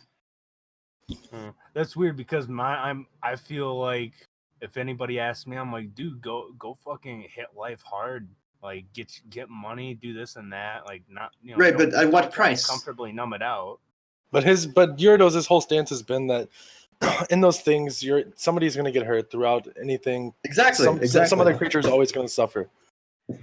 Yeah. And if you just have a life where you're like a big consumer and all this stuff, your lifestyle is going to necessitate exploitation of another. That's basically, and if it's a human, it most likely has a capacity to suffer that's just as real as yours. So in a sense, your brain, your biology might tell you, I'm special, I'm better. But, objectively speaking, can you make any argument for why, your feelings are more important than mine? I don't think so. And people are doing that without even realizing. I mean, even you say like, oh, well, I'm a vegan now, so I have this less impact on the world. It's not true. You're going to the store, you're buying beans still. You're not growing. Oh yeah, sure. So no, I'm not pretending I have no impact. I still have an impact, and I fucking hate it. But I'm trying to have less of an impact while still not being miserable, right? You hate that you have an impact on life. Well, let's say so. Look, so he says, or I would guess that did you become vegan? You became vegan because you think it's less of an impact on sentient beings, right? Yeah, but I could be wrong about that. Someone said in the chat, "Fuck vegans," by the way, just right now. That's it. But so even then, like you're buying these vegetables and shit. Who do you think's picking those vegetables? It's sure as fuck somebody some suffering. It's picked by some dirt poor immigrant worker that's fucking making $2 an hour to send. Yeah, some of it definitely. I mean, I try to buy local products as much as possible. All my fruits and vegetables that I eat when I do my studies, they come from local farms. They have a system to. So, but obviously, I'm not going to pretend that I'll only eat local, that kind of stuff. And some like food is going to require exploitation. Almost, right? And even if you don't consider the human suffering. So Amanda says she's ready, by the way, just so you know. But even without considering the human suffering, any land that you're going to do agriculture on, there's going to be rodents here and there. They're going to get mashed up and die. They're being 100%. So there's really no way to play the game in 100%. You can't consume in a way that doesn't cause any harm. It's more like, okay, those are resources that are going to require harm for me to obtain them, right? So now that I have those resources, I have this energy, I have this time. What can I do with them to try to prevent even more, right? Yeah. See, so I look at it as like this is probably such a shitty view and probably like the exact people that you look at and you're like, man, fuck this guy. But I look at that as like the weak are going to get preyed on. They always have, and that's the way shit is. And I'm just going to roll with it and try to beat that top dog. I'm trying to be at the top of the food chain. Yes, bro. Fuck whoever gets hurt in the way. Yeah, but nature doesn't do that in the smartest way. Like it takes away the weak and makes them slowly die and agonize or having their guts ripped off while they're still conscious, all that kind of stuff. Yeah, right? That's definitely not the smartest way of doing it. It's not, but it's. I guess I believe that all human beings are inherently selfish. Like 100%. Yeah, right. Agreed. Yeah, even altruism is selfish because you only care about someone else's feelings because it makes you feel bad to see them feel bad. Yeah, exactly. Right, but it doesn't mean that their feelings are not important from their point of view. I could still point out, hey, it still matters to them. So, But and I take the opposite stance, whereas I'm just gonna, FBGM, like. Yeah, but if you're gonna do that, you kind of have to justify why you're more important than others, and I don't think you can rationally do that. Hey guys, we're bringing Amanda in right now. She's like the she's in. I think I'm gonna shut up a little. She's having the same problem that Urido's was, where I'm gonna change her role. I think it's a role issue because that role. Do the role I'll thing. Just make her trusted, and then it should work. Yeah, it's basically my drive for ethical consistency, where I think, I don't have any justification for why my feelings are more important. So why should I just step on someone else to get to my goal? Yeah, and I just don't have any justification. I guess I just kind of avoid the justification. Hey guys, let's welcome Amanda. Hey guys, stop talking about that. Let's welcome Amanda to the podcast. Amanda's the other person from the AN community. Amanda, can you talk, or is your mic working? She might. It's sometimes it's hard to get the phone set up to either be voice activated or push to talk. That's why the Discord app is kind of a shithole on the phone. Yeah, it's weird as hell. But if you push the talk button, just try. Oh, okay, she's muting herself. She's trying to figure it out. Yeah. I mean, it is finicky as hell. But yeah, Yuridos, let's see. I'm like on the opposite spectrum of that, where it's like I realize that suffering is there and there's not a whole lot that I can do to lessen the impact. because the world is the way it is, and I'm gonna get the most out of it that I can, regardless of what happens to others, which is selfish, human inherently. Yeah, but you can understand why this nature is like irrational. Why? Yeah, that doesn't make sense. There's no part of your brain that makes you think, yeah, that's kind of dumb, isn't it? Right? It's like, oh well, it's the same reasoning as like a white nationalist or that kind of stuff. Like, oh yeah, I feel like my race is more important, so I'm gonna do everything for my race. Well, see, the thing there is like they don't believe that their race is more important. They just believe that their race needs to be preserved. Right, and you think your well-being needs to be preserved. Meanwhile, there's other well-being that also needs to be preserved just as much. But the world is a competition. It always has been. It is, and it sucks. But you have to navigate it in a way that makes it less shitty overall. I'm not saying it's easy. Listen, I'm not trying to compare you to races. No, you're fine. I'm just saying it's just as irrational fundamentally. Although the racist point of view is much less popular for obvious reasons.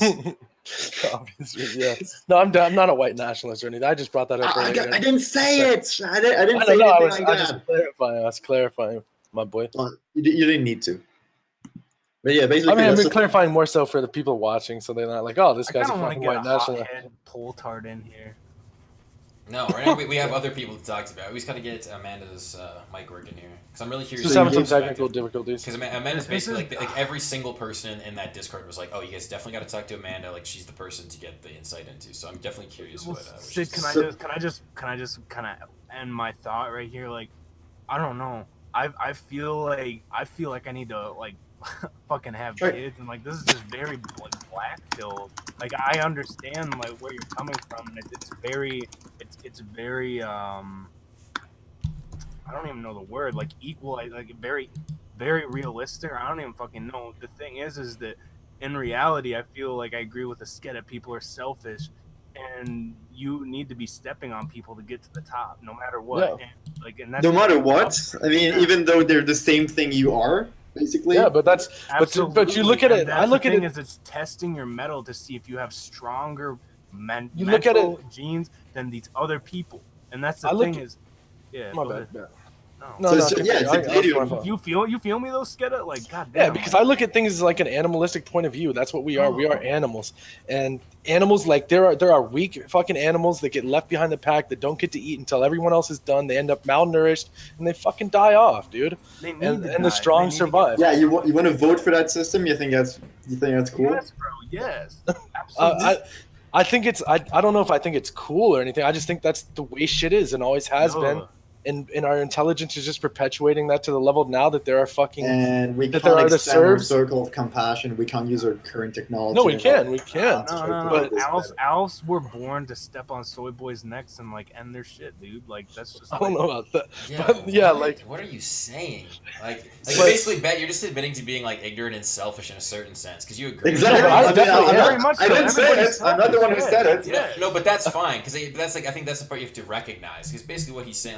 That's like the point of the AN argument. Real right now. Yeah, but I mean, you're basically saying to him like he's saying all these points and you're agreeing and you're saying, okay, well then but I'm gonna tell you that my human nature overrides my logic and my compassion, and that I will be exactly. So we'll continue. That's exactly what I'm saying. I believe that's more of society feels that way and always will. But it's like that doesn't necessarily deflect from his argument. It's like if we're having just a discussion about the facts, it's sort of like you're basically just saying like wait, did we just get a donation? I don't know. Oh, someone's following. Oh, base, we got follower donations. That's dope as hell. Finn Abadir, thanks for following, man. Back to the topic. Yeah, sorry. We've never had that noise come up before. I was like, because I've never used the Streamlabs OBS before. I was like, what the fuck? Sid, I'm sorry for like sounding like an asshole, but no, because you're not like an asshole, but it's like you got to recognize what you're saying, right? Because you're basically saying to him like, oh yeah, bro, like all your points are totally right, but at the end of the day, I'm a dumb animal who's gonna get his nut and have a kid, and I'm gonna. I'm enslaved by a molecule, and I don't care about logic enough. No, because I don't disagree with that. Very low level. No, because I don't disagree. Like I said, like I just feel like if I am to get into a situation where I'm like married, and then I'm like sitting there, it's like. I probably wouldn't be able to avoid the selfish nature that is just society. That's like, oh, I gotta have a kid, so my mom's got a grandkid, my dad's got a grandkid. Oh, I gotta raise my son so I can make him like me and feel proud of him when he does good. Like I feel like even though I recognize how selfish it is, and currently I don't want kids, if I'm to get into a situation where society expects me to have children and my genes have a chance to be propagated with someone who I believe is a good genetic match, I would probably do the dice, man. You host a whole thing that's about needs, and you say, "Oh well, I'm going to listen to society." That's what you're saying. Well, no, just because it's like because at the end of the day, like, it's like the real world. It's like there's like the fact that like I live like a NEET and like trade crypto and shit. Like yes, that's not traditional, but at the end of the day, my parents are still regular people. All my older brothers with their wives and kids. It's like doesn't mean you have to be the same. No, it doesn't. But at the same time, like if I am to, let's say I was like I'm in a very serious relationship with someone who I believe I'm genetically compatible with. I'm like gonna plan to get married like a normie would. Then I feel like you just fall into the exact same. I mean, it's like I agree with your point. Your point's like I need to break the mold because I don't agree with what's currently happening. But part of me's just like, dude, society makes it so easy to just fold into the mold. That's like the point of the status quo is that it's so fucking easy. Part of me's like, is it worth it to break it, knowing that it's breaking it for a reason that only I truly understand? Because the whole thing is I feel like what you're saying I understand, but at the end of the day, I'm still telling you, I would probably break this moral code for just the societal reasons that get put on me, even though I recognize what you're saying makes total sense, because like I just recognize. No, we can't hear you at all, old fan. Yeah, I wish we could. Like, yeah. Sid, don't. Can you feel me where I said that statement came from the bottom of my gut? It wasn't what society told me. Like, no, like I said, and I get it, but I also said like it's like at the same time, because we're having the discussion about like the logical points of it, it's basically saying my gut overrides. But like I said, I agree with you, because at the end of the day, I feel like in that situation, and there's like some of genetic compatibility where you're sort of like, I want to roll the dice on seeing what I would be like with the mix of somebody else's qualities. So it's not. That sounds fun. Oh, her mic's working. Oh. Yes. Okay. Say something. I don't know. I just Hello? Yeah. Yeah, it's working. You're working. Oh, great. How you guys doing? We're doing great. Yourself? Oh, 50 views. Oh, not too right bad. So, quick warning, I'm outside right now because there's some construction going on in my apartment, so I apologize for any like wind noises or whatnot. Oh, you're good. Yeah, sounds good. I'm going to have to strain to hear you guys a little bit, but happy to be here. Thanks for having me on. So Amanda, just so you know, we reached a point of the conversation, like the equivalent of a vegan argument where people are like, yeah, that makes sense, but I still like bacon. Basically, that's the point we reached. I believe so. You gotta expect that. I believe that's a good analogy. Yeah. I just smashed a whole pizza, boy. Well, I mean, I think it takes a while for a lot of people to. Listen, these ideas are not typically ever spoken about in our societies whatsoever. So it's hard to expect people to get on board after one conversation. You know what I mean? Yeah. Right, but most of them seem to be like, yeah, that makes sense. After just one conversation. I heard a little bit of it. So yeah, that's good. But even then, like, I completely see, like, I can see all your points. I see the thought behind them, but at the same time, I'm just gonna keep doing the same shit. Like, and it's not about a lack of compassion. It's because like I realize that people are gonna get hurt in the pursuit of happiness, and that's just animalistic. It's not just you that's gonna, or other people that are gonna get hurt though. If you have a kid, it's your child that's gonna get hurt and die. Oh yeah, well, so I guess I was looking at it. It's not simply about what you're gonna be able to gain from it. And I think if you can recognize that you're just being animalistic or falling into the same patterns, then you can break them just as easily. You're probably breaking them in a million ways already in the rest of your life. You know what I mean? Yeah. Well, I'd see. I've already decided that, like, me and my girlfriend, like, pretty set on not having a child just because I'm a fucking deviant. So. Okay. Actually, I have a question. I hope this isn't like, I don't want to sound sexist, but it's like, because you're a woman in the anti-natalist community, it's like, I'm assuming society has a billion more pressure on you to have kids. It's like, do you know, I mean, like, obviously it's just more pressure on you than like, as a man, like, there's not much pressure. My parents want grandkids, but no one's being like, oh, you must have a child by this age. Whereas, like, obviously you're a woman who doesn't believe in having kids. So it's like, how do you get past just like, I mean, I guess maybe it's like you don't have to care what other people fucking think, but it's like when you live and work in a society and everybody has certain expectations, like when your viewpoint's just fundamentally against it, how do you manage it? I mean, it's true. I have pressures on me even now in my life to have a child, though it's definitely not going to happen. And, I was at a point in my life at one point, I was engaged to be married and all this shit. And I could have ended up barefoot and pregnant. I mean, people do fall into these things without, giving it much thought. But ultimately, I don't really care what society expects of me, at least in those types of terms. And, I've been an anti-natalist for 10 years now. I know better. So I don't think it's something that I could possibly ever, fall into at this point.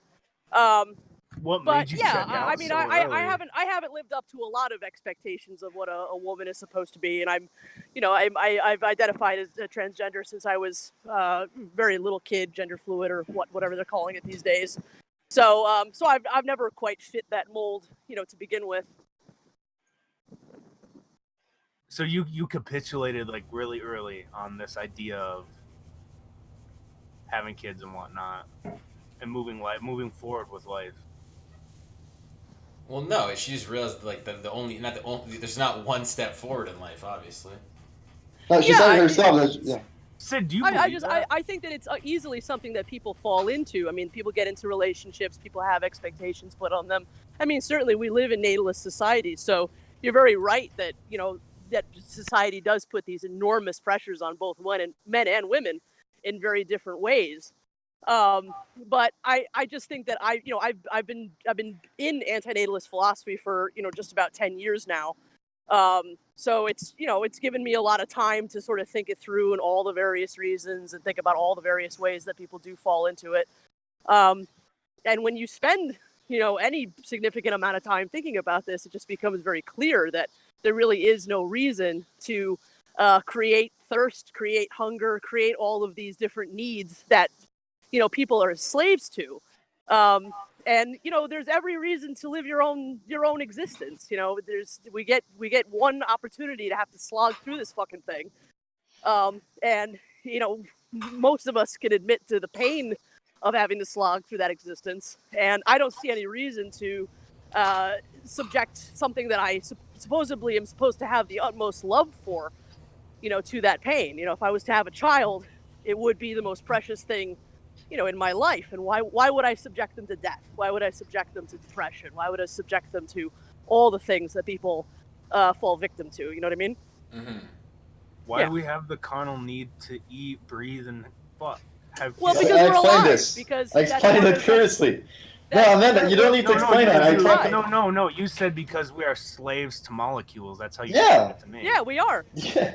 Every sentient creature is the product of this one little DNA molecule that has a survival plan, but it doesn't have any idea what it's doing. It's not a personality. It didn't go to college. It didn't earn the right to have all of these, feeling sentient creatures underneath its the crack of its whip, so to speak. It's a dumb molecule. It's got no plan. It doesn't care how much suffering there is in the world. It doesn't know right from wrong. It doesn't have all of these, a sense of justice or anything that we value in life. It shits all over that. It cannibalizes itself too all the time. Right. It itself all the time. Yeah, and that's what it does. To create stronger monsters, it has to cannibalize all the monsters that came before it. So it's just playing into a constant. As our friend in Mendham says, it's a Xerox machine that makes other Xerox machines, and it's stupid. You can recognize that it's just a really stupid process that we can be much smarter than, and that we cannot, sign more of us up for. But in the end, if everyone bought into that belief, then we would just cease to exist. That's what you would desire? Yeah, good. Yes, exactly. Exactly. That's some beta shit, though, right? No, because I kind of agree with the point, but I do have a question about that, about just in terms of, isn't just existence inherently selfish? So it's like at a certain point, does one thing on Earth just not deserve to, like, because at the end of the day, I think if we kind of agree, like, just nature exists, whatever the fuck, we know, like, eventually the sun burns out, everything dies anyway, all this shit eventually just gets entropy, right? Everything goes to dust. It's like, as a human, because, let's just say life is inherently selfish. If we agree on that, like, everything is inherently selfish. Well, is there not, like, a certain aspect that's like, get what's yours? Oh, I didn't mean to interrupt you. I'm sorry. Oh, no, actually, sorry. No, because my point just kind of made me realize what you were saying. Because you're basically saying we have one life to live, so we should get what's ours. But getting what's ours doesn't mean necessarily having kids and pushing it onto them. But it's like part of me is also like, because there's life is suffering. But like, if you also exploit life, your life, some people live in opulence and like don't really have that much hardship. There's definitely people who go through life like on easy street. Like, what if you you're like, oh, life's not good to have. What if you can CRISPR your baby up? CRISPR that baby to have no diseases, be a fucking 10 out of 10 Chad or Stacy, like they're gonna have a great fucking life. or like a better life than most people. Like, aren't there none of that is actually happening right now, and how many generations are we It's definitely possible. Well, no, in China there's a CRISPR baby. Yeah, it's definitely possible. It's possible. It's just not morally allowed yet. Yeah, so. Well, and how many people would get to live that life? I mean, how many? And you're still not going to cheat death. You're still not going to cheat all. But I mean, like, but look at it. You're still not going to get to cheat all of these things that make. But when you look at it.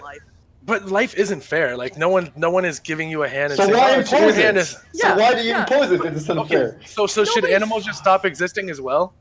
Yeah, they should. They should because they're under just as much. They're under just as much suffering as a human being is. So yeah, so that would be what is called sentiocentric antinatalism or ephilism. Ephil is life spelled backwards, and that is basically the idea that that all sentient life should come to an end. Peacefully find some sort of way of ending sentient life on planet Earth, either through I don't how you get to point A to point B as far as ending all animal life. I don't know. That's sort of what's called. It would definitely take more than a generation. It would definitely take more than a generation. And way more than a generation because life is hardy. Well, yeah, that's true, but it also only happened once in the universe that we know. There's nothing that says it would ever come back if it was destroyed. There's nothing. Life finds a way is a quote from Jurassic Park, not a scientist.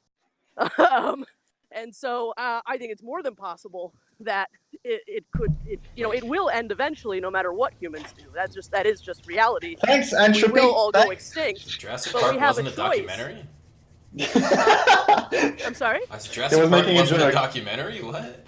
It's a joke. I couldn't understand. I'm sorry. Oh, sorry. No, he was saying, wait, what? Jurassic Park was not a documentary? Oh, it was not a documentary. Old fan. So by just existing and living, you are creating pain, correct? Yeah, absolutely. Yeah. And you've been in this idea for like 10 years, or I mean, not idea. Oh, I know where you're going with this. I know it's on the FAQ. This question, I know where he's going to. Yeah, there's no reason for me to kill myself because I was put here. I can do a lot of good while I'm still alive. You're hurting no, people. that's what she's like. That's like one of the FAQ questions. It's like you don't just kill yourself because of that. Like she didn't choose to be put here. Like because your existence caused suffering doesn't mean you need to. Yeah, but listen. If you truly believe that all life, I can prevent a whole lot of birth, and I can also do things like I can go vegan, which I have. But no. Vegans still have an impact on the world, much less the same as meat eaters. Does. There's a bunch of immigrants picking the fruits and vegetables that you eat. You just have it in your mind that you have less of an impact. So I guess the argument that's just silly. Would be like it's like wouldn't it be the best thing anyone could do is kill them? I mean, as fucked up as this is. It's not. No, it's not. Not necessarily. Human beings have utility while they're still alive. There's a lot of work on this planet to be done, and it needs while we're here. It needs people that are living that have a certain understanding to talk to other people to make them understand that they can prevent a whole lot of suffering while they're still alive. So you're down with it's the enslavement then at the base. No, I'm saying that while we're still alive, we have work to do. So it can end with us if we do our work properly. Okay, so this guy in chat's got a pretty good question. He says, you can't be AN without being mad at any natalists, your parents included, right? I think he's being facetious maybe. But it's I'm not mad at my parents. Yeah, so there's no anger at your parents, even though because I don't know, it's just like recognize that if all humanity's selfish, your parents are included in that. I mean, look, you have to consider all the biases that we mentioned previously. The biological impulses, the societal pressure, all this stuff. Can you really say people have really an awareness of what they're doing? I mean, how often do we really talk about the ethics of procreation? Pretty much never. Right. It's just considered as a given that having kids is fine. So why would you look at people and say, hey, you're an asshole? I mean, people barely think about it. How could you hate them? I don't go around like that. I don't hate my parents. Oh, I hate my parents. I hate my father for other reasons, but I don't hate my parents. They didn't understand what they were doing. They didn't hear any of this. The term anti-natalism has only been in relatively popular use since 2006. Even though it's a very old idea, this is not a common conversation in the human race. You could mention a lot of philosophers that had this belief. What do anti-natalists think about not castration, sorry, but like just what's the word I'm looking for here? Becoming infertile, like making yourself sterilization. Sterilization. Yeah, some people did it. Like, is that an active step that people in the community would take? Because I guess that just makes you serious. You're like, oh, I got a hysterectomy, or I got my tube, or I got my. Some do it. I did. I mean, I don't know if Amanda did it. I didn't do it so far out of convenience in the sense that I have really no justification to do it because it's not like I'm in any long-term relationship right now. Like, sure, I have partners, but I know they're not the kind of people who would like to keep a baby if they accidentally got pregnant, and I do everything in capacity to limit the risks. Yeah. And I'm definitely not putting my penis in someone if I'm not pretty much, if they have any idea of, I think abortion could be wrong, or, nah. But the thing is that what you're not accounting for is that a lot of people will go into that saying, yeah, I would totally get an abortion, and once that child's inside of them, it's 100% different. Right. Yeah, it's a risk. I definitely agree. So it's a risk. So maybe I should get my, Well, we're not, once a child does exist, it is difficult for people to do the abortion thing, unfortunately. Yeah. Unfortunately, most people don't have access to it in the way that they should. So that's one of the reasons why the anti-natalist conversations is so important, because it does make it clear in a multitude of different ways why abortion should be more accessible, and to just basically change the culture around what people can do. People don't have a lot of choices once there is a baby on the table. They just don't.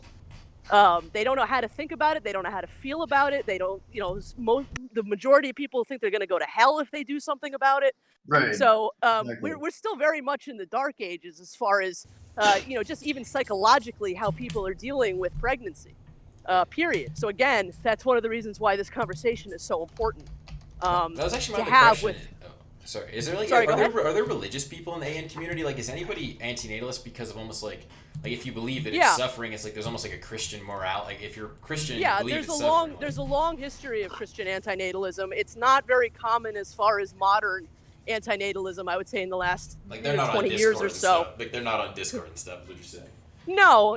In 2010, there was a book by a guy named what the fuck was his name?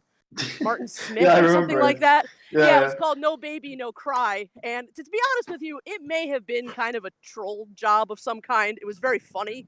But it was professing to be a Christian anti-natalist book. But yeah, in the past, I mean, there's the Cathars, the Gnostics. What is it, the Shakers or the Quakers or the whoever? The Gnostics. The agnostics. Yeah, there's a lot of Buddhist-y kind of stuff. Yeah, so there's intersections with religion at various points, but modern anti-natalism is sort of supremely atheist. I was gonna say because I mean most Christian religions believe that they need to procreate to create fucking more angels and more people to get a ticket to heaven. So yeah, and impose the risk of hell on more people too. Right. Well, yeah, I mean it's but I mean they're also birthing that child under the guise that Jesus loves all and will forgive everything. So right. It is crazy to think that people have children believing. Sorry, go ahead. Sorry, Ben. Before you start, I just want to address a guy in the Twitch chat. He says, "I joined late. I'm confused. What's going on?" It's just an anti-natalist discussion. Both Amanda and Uridos here are both from the community, and they're just kind of explaining their perspective, just the whole overall thing. We're asking questions, just getting some insight. So if you got any questions about anti-natalists, just toss them in the chat. Okay. We were born with tools and utilities. I don't understand why we were given these tools and utilities if it's the wrong thing. What do you mean by tools and utilities? Well, because you weren't given tools and utilities. You weren't given a penis by God to go have children. You were given it by biology, which is a dumb mechanism in the universe. You have a fist, that doesn't mean that you have a right to throw it. You have a penis, that doesn't mean that you have a right to rape. So you have a brain, first of all. That's the real tool and utility that you've been given, and you know better. You can understand what right from wrong. You don't have to defer to biology and say, I'm just a dumb animal. I'm going to do what my dumb animal, programming demands that I do. Even though the brain screams that sometimes. Yeah, well, the brain is a fucking idiot too. So you have to defer to the best of your brain and not the worst of your brain. It's work. Exactly. Yeah. Thanks for the follow. Please come inside me. Thanks for following us. Yeah, well, come inside you. You're wearing a condom. You can still come inside, Regis. How about that? Yeah, what about that's another thing. Like I do when I'm beating guts, like I just feel this innate fucking just animalistic instinct to just drop it inside. Yeah, good. Do it. Drop it inside, but drop it in a condom first. Yeah. No, I do drop it inside. I just feed my bitch Plan B like it's going out of style. Oh, cool. That's not good. I don't think that's really healthy. No, it's really bad for you. I'm pretty sure. Yeah, don't do that to your girl, please. Because you're not bringing more pain and more people. No, because it just straight up strips right, the uterine but you lining have better out options that are not as messy when it comes to her body, man. Like, take care of each other. You don't have to fuck each other up just to avoid pregnancy. Right. Please don't do that. So what should I do then? What should I do though? There's a reason why it's called Plan B, okay? It's not Plan A, it's Plan B. I actually get the cheaper version called Second Choice, but jeez. Well, I mean, maybe not listen to that animal part of your brain and, fucking come on her tits instead of coming inside of her. Second choice is the first choice, you know what I'm saying? I don't think we need to instruct you on how to just catch a footy. Pulling out is not reliable, though. Remember that, kids. Yeah. Could you guys tell us maybe like a little bit about the community that's like the environmental one? What's it called? The VEME? What is it? Oh, the Voluntary Human Extinction Movement. Yeah, because like that one, there's no Discord. I couldn't really find anyone to actually talk to. Maybe you guys can just speak on their behalf a little bit about what they, because they're basically the same thing, but just for that one specific reason. Correct? They're just like because of the environment, not because the world's suffering, because the environment fucking sucks and the world's gonna die. The last thing we should do is be bringing in more people that are gonna ruin the planet. And it's not just that, it's also humans are destroying the environment, so you shouldn't make less humans. Yeah, it's like stopping the virus, basically, right? Yeah, Vehement they're a much older group. They've been around since the 70s, and as you said, yeah, they're much more environmentally based than plain Jane antinatalism or rephalism. But so if they believe in prolonging the environment, so wouldn't they would want animals to live, yeah? Yeah, they basically want animals to inherit the earth and human beings to. They don't really recognize the suffering in nature. Or they think it's just about interesting, though. I mean, they are interesting in the sense that they've had a lot of longevity, and in some respects, they were sort of the first anti-natalists to get involved with activism. Yeah. In some respects, like I don't agree with everything he says, but I like Les Knight quite a lot. He's been he has been to every college campus and radio show and whatever that you can imagine talking about this stuff. So they're interesting, but yeah, I find ultimately their logic to be pretty faulty as far as that stuff goes. Yeah, because they're basically ignoring that the nature itself is a fucked up thing, and that's where people getting stepped on and used and abused comes from, is that there are weak animals in nature. You look at like the pack leader. The pack leader eats first. He fucks all the bitches, and there's weaklings that get left behind to die.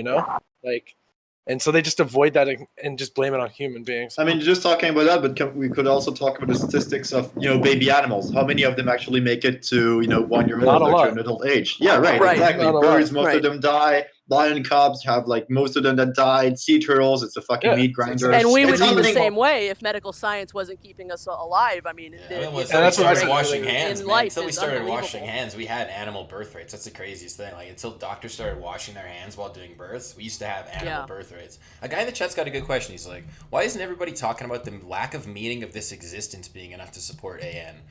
And I guess it's you guys, AN's just more complicated than that. I don't know, right? You guys just recognize there is if life is meaningless, well, that's one reason, I guess. But there's just more facets. Yeah, I just think I mean it's an important point. I think it does go a little bit farther than that, and I think for a lot of people they just give up at that point. Yeah, black pill, right? It's if there's no meaning to the world, I might as well just fucking be dead. It sort of becomes an excuse to just sit on the couch and eat Doritos, But I mean, but like I said, I think well, don't there's no meaning to life, but there's. Sorry, go ahead. Sorry. Here's a question, old fan. Why don't you guys we've been interviewing a lot of incels. Why don't you guys try to convert them and then give them purpose to not fucking? They would feel like. So there is actually a bit of crossover recently. I've noticed. Yeah, there's a lot. There's a number of the newest YouTube channels are incel anti-natalist. I mean, I don't have any patience for for a lot of it, to be perfectly honest with you. But it is interesting that it's a part of it is attracting that community. Yeah, I feel like that would give them it would no longer be all these excuses of why they can't find companionship or reproduce, and they would just be like, oh, I do this because I'm an anti-natalist, not because by the way, because of that reason, some people actually call me an incel a lot of times, oh yeah, you can't get I'm sure you get mislabeled for you're not an incel. Oh yeah, Skeda, I gotta interrupt you, Skeda, because this guy's got a great comment. He says, Skeda is an idiot, pass it on. Damn, okay. Oh no, that's my boy. That's the boy right there. I figured. No, that's actually because there's like a couple incels in this Discord still from when we were chatting with. Like there's Cello, there's a couple guys in or Lelo, sorry, not Cello. And it's like, yeah, you should be going into the incel Discords and be like, guys, turn this into a positive. Say you're an anti-natalist. You're doing this by choice. Start helping the world. Yeah, but that's lying. That would be dishonest. No, but I mean, it's like the attitude they have towards their inceldom is like it's a pathetic thing. But you can be like, well, look at it like an altruistic thing. Like you can change your perspective on it. Yeah, but it's not even a choice. That's the thing. It's not even a choice at this point. Like you're not doing any ethical decision. You're just like, oh, well, that's the situation. That's it. And also, does it have to be ethical if they're not partaking? Well, if you want to turn it into a positive thing, you have to be both honest and it has to be about ethics. But the thing is, I've seen on some of the incel forums, like I actually, typed the term anti-natalism to see if there was any discussion about it. And one of the posts I saw is like, what do you think about it? Like, about 60 to 70% of the responses were like, well, if I could get a chick pregnant, yeah, I'll do it. That was basically the response of like 60% of the responses. Yeah. I mean, they would call anyone saying a lot of it has less to do with procreation and the ethics of procreation than how much they hate women. Which, if I have to talk them down from that, I'll let the ones that. And they would all just say it's cope. They would just like, oh, that's cope. Anti-natalism is cope. I say, but a lot of the guys we talked to didn't hate women. That was kind of the support because we did want to talk to an incel who kind of straight up tell us like, I hate women for X, Y, Z. But almost all these guys sort of recognized that like the reason they were incels had nothing to do with women and entirely to do with like society and themselves, right? Like I mean even none of those dudes and really, women. No, like that's like none of them really wanted to blame women and say like fuck these. Like they didn't even use the word feminoid. What is it? Feminoid, human, Foid, femoid, I think. Whatever. Like they weren't even because we had a girl in the chat with us actually, and like it was the guy who went off on her was a troll. Like that was like literally none of the actual incels went off on her. So it was sort of like. But they do like if you look at like the actual like incels.co, they definitely believe that like women are the problem. Like 100%. Yeah, I think it's pretty rare that you're gonna find an incel that doesn't hate women. I mean, they might not be saying it in exactly those terms, but I don't think you have to scratch that deep. Like just look at the way they talk about like they're like, oh yeah, they're riding the dick carousel. They're fucking just having sex with Chad. Yeah, well, he kept calling us Chad, so that just made me know they had bad perception. I was like, these guys do not have good perception. So Finn actually, he elaborated on his question about the existence thing. He said, yeah, but I'm saying since existence lacks of any purpose or utility, why putting a child in here? What for? Is there even any possible reason that would make existence, death, and pain, in brackets, worth to be chosen? Think about all the pleasure and the happiness it could experience, even though it doesn't need it right now. Yeah, I think that is the counter argument by a normie. A normie would just be like, yeah, but then they can fall in love and have a first kiss and see how. That's exactly what I would say. And have though, cancer, or get AIDS, or that's exactly what I would say. All these other things. Well, roll the dice, baby. This guy in the chat says a woman's driving is the problem. Interesting. I don't know what that has to do with this, but I guess we appreciate the input. Brilliant. Oh, he says, okay, so if the economy gets fixed before the nukes take us all out, would you all have a kid then? Where 95% of children are significantly happier growing up less stressed? I mean, yeah, what in a utopian society do you guys not believe? In a utopian society, do you guys not believe that having children and procreating would be good? I don't believe that there's going to be a utopian society. Just hypothetically. Didn't we prove with rats that a utopia just makes everyone crazy? Like I thought the rat utopia thing was just like they all went. There was like a class of the beautiful ones who like never fucked, and like the workers who were like. Yeah, those are the. Like it just turned into chaos like Rome or some shit. Like I don't think it's like the Matrix. Is that quote? He's like, we tried to make it perfect, but you rebelled. Like you people need conflict. You need like. I think we're still just monkeys. Right. I mean, at the end of the day, we're I love that shit though. Okay, the rat utopia you're talking about is basically a situation where they had a great area with a lot of things to do for rats, and they had infinite food, infinite water, and they kept breeding until there was overpopulation and things went to hell. They fought against each other. Some places were controlled, the territory, by some rats. There would be a lot of abuse, some cannibalism, with the bodies. They started hunting the yeah, but the real problem is how life works, fundamentally, how life works, the whole, survive and reproduce. No reason for it, because they kept reproducing with no control whatsoever, because that's their programming, because they did not evolve to be able to thrive in this environment. Yeah, I think at the end of the day, there's a lot that we can do to assist with helping a lot of things in life, to make living more better, make more equal and all that. But the at the end of the day, you're not going to fix life. It's you broken have right to from the beginning. fundamentally alter it. Even consciousness itself, the way we feel things, the whole idea of need and desire, you have to fundamentally change that in order to make the game okay. And you can even consider, well, is there any pleasure or anything? Is that even possible without the bad part if we just remove it? And incidentally, a lot of people bring up, are so gung ho on doing that fixing as far as we can alter the DNA with science and all.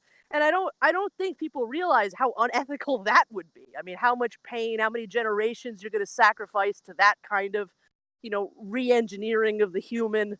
There's going to be unbelievable amounts of suffering in trying to fix it. And I think the thing about antinatalism is it's such a simple fix. It's such a simple, elegant way of just basically saying no. We've read the product reviews. We've seen it happen again and again and again throughout, thousands of years. Just basically say no. Live out your life as happily as you can with causing as little suffering as possible. And just saying goodbye. I mean, there's really it's a bloodless, perfectly reasonable. Yeah, but why not Why not just alpha out and climb the food chain and shit on everything on the way? Because they feel too. Well, why do you want to do that? I mean, you're not going to be the one doing that either. You know what I'm saying? You're not the one going to be having all that fun.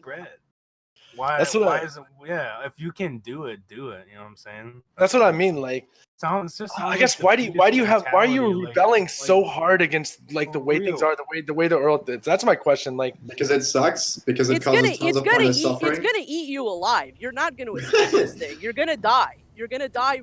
I'm gonna die regardless. But along the way, you guys die well. I hope that you guys end up having as much fun as possible in your lives. I hope that you get to be this glib about it for as long as you can. Yeah. Do you feel like Americans are less receptive? We're not talking about you. We're talking about future people. And I don't. None of us have a right to impose on them to have to live all that out again. Do you think here's a hot take? No, I was saying, do you think Americans are less receptive to this than EU people are more? I just feel like Americans, it's like there's that quote about all Americans are just future millionaires who are currently broke. Because everybody in America wants tax laws to favor people who make a lot of money when most Americans are broke as fuck. And I sort of feel like the same comes with this idea. Bet's saying let's and say it with fucking Scatter, let's shit on the world and climb the food chain. When these dudes are not the people that are shitting on them are dudes that were born with fucking way more fucking money from their parents, went to way better schools, have way more powerful jobs, and will be shitting on them and their kids for the rest of their lives. But they're still but I'm not gonna fucking bitch about it. I'm gonna get out there, fucking shoot Ronnie, dump fucking hot loads. But it's once again, do you not recognize that man, you've gone through a lot of suffering. I'm assuming you've caused a lot of suffering as well when you were addicted to drugs. Both. So it's you gotta recognize that you obviously don't even want to have a kid either. But if you were to bring a kid, and I assume you recognize he's gonna have some of your traits, maybe the substance abuse. Yeah, that's exactly. And that's why you don't want to. And I think you're kind of on that anti-natalism shit. So it's you're arguing against it, saying I'm gonna alpha up, but you already admitted you do not want to have kids with the current girl you're in love with. You've been with her for years, and you two do not want to have a kid. So that means you seem pretty 100%. Based to these anti-natalists, but then you're also saying... No, I'm definitely based, but I'm also trying to... You got to alpha up and do it, but... So trying to play the devil's advocate, Because you don't just want to straight... But you also don't believe that, right? Because you don't want to... Well, I believe that I shouldn't have kids personally. I shouldn't have kids personally. Hold on. Yeah, I shouldn't have kids... Skeda's an anti-natalist. I shouldn't have kids because of who I am. Because I know, I'm my kid does some bad shit, bro. I'm gonna be fuck it, do what you want, live it up. I would reinforce definite negative beliefs, and I just wouldn't take care of him, But I mean, so you're not having kids out of compassion. Exactly. It's the same exact. You understand 100%. The suffering you would cause this child, and it seems pretty based what you're saying. But then playing devil's advocate's great, but I just feel because personally you don't agree with that. Personally, you are an anti-natalist. Because I sort of think if I was in your situation, I would get swayed by society, and I would be oh yeah, I want to see the version of me mixed with this chick. I want to see what little me is like, and it's that selfish nature. Oh, I definitely have thought that. Wanting a clone is so selfish. The idea that 100 times I've thought that. I'm damn, I should really fucking knock her up. But at the same time, I'm fuck no. I just know that kid would have a fucking shitty ass life. He would never. See. Using his brain. I was gonna say, that's based as hell, dog. You're an anti-natalist. And the guy in the chat who asked if I'm anti-natalist, I'm not. I actually just found out about the community this morning because we were just asking the guys in here. I was what are some other interesting sub-communities we can reach out to see? And then I was like, but I mean, then I just kind of just agree with most of it logically. I just think like that innate biological drive. I just think too many of us are just, even myself, like there's sometimes when I just go like eat absolute dog shit food, knowing it's dog shit. Like I'll have like a cooked like good meal in my fridge that I meal prepped, and I'll go get a McDouble because I want to eat McDonald's. And I'm like, I know this is like my baser instincts that are just like, I want this satisfaction. This is crazy though. Like right now, but I still indulge it. Like, and I feel like a kid, even though it's a way bigger step, it's the same thing of just I'm just not wearing a rubber and I'm gonna commit on this. Or her being like, oh, I'm pregnant, and me being like, I'm okay. I imagine you're still pretty young. I'm 28. I'm like, okay. Yeah, I'm not. Look, I mean, people are reckless, but I'm just saying, I can't prevent you from doing something stupid, but I can at least argue the points. And the fact of the matter is, a lot of people are listening to it. The community has grown tremendously in the last 10 years. It's all over the world. And I do think that in the future, it will be a larger conversation. It will be a choice that more people make based on these facts about life. Yeah, I will agree. Why am I feeling right now that like you're speaking logic, but why am I feeling like I need to ignore it? Like you're on a podcast, and No. In my gut, I feel like I need to find a very beautiful Catholic woman and bust fat ropes in there until she's 80. Yeah, hold on. Why am I doing that right now? Why am I not wanting to listen to what you're saying? Because it's not fun. The fact of the matter is, it's just not fun to listen to logic. And it's more fun to talk about, shooting loads and women and that kind of shit. Maybe I am an animal. Holy shit! I don't know the way that you are in real life, so who knows? Crazy. I'm not disagreeing with you. You're making very valid points, but like, I am choosing for some reason in my gut not to listen to that. Oh, I definitely agree with a lot of what's been said. Yeah, I've had gay sex, bro. Like, yeah. Well, how about keep this in mind? At some point, your child, if you have one, may hear this. And if they're having a miserable life, they're gonna go, "Hey, Dad, that bitch on the internet said that he told you all these things and you agreed and you used the higher power of your mind and stuff, but you still." Yeah, well then I'm gonna tell him to square up and fight me for it. He's being a little pussy boy. Come on. No, I'm serious. I agree with right now. I agree with everything that they've said, except for like that human beings and animals should just go extinct. Like I don't believe that. I believe that there are people out there that can and should have children and further the human race. Why? That is the pinnacle of humanity is to be celibate. Because even if you don't know what the purpose is, like we're out here and we're doing it. We know there's not at this point.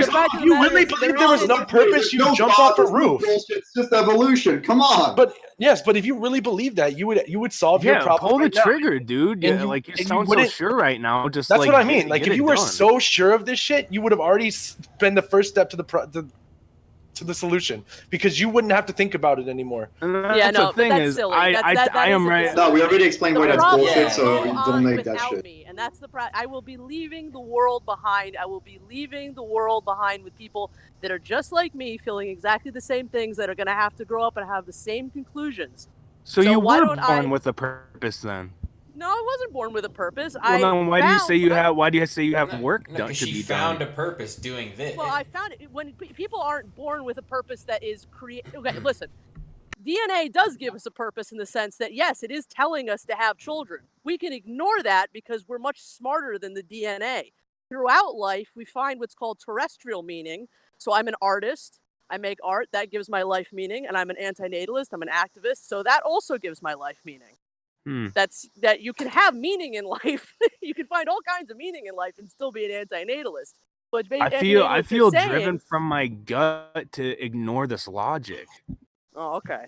That's like atheism 2.0 at this point. It's like, you can like give meaning to your life without God. Yeah, but like everything you say makes sense, but I feel in my gut like, yeah, I don't want to be an atheist. No. No. I know that's the thing is I'm not wishy-washy. I don't second guess. I just pull that trigger. So read a couple things from chat. So they said we need to get flat earthers. Agreed. What this guy says, what the fuck? Where am I? This is Neat Life. We are interviewing some anti-natalists. They bring up some very good points, and we're just trying to fully understand it. Excellent points, like a flawless lock.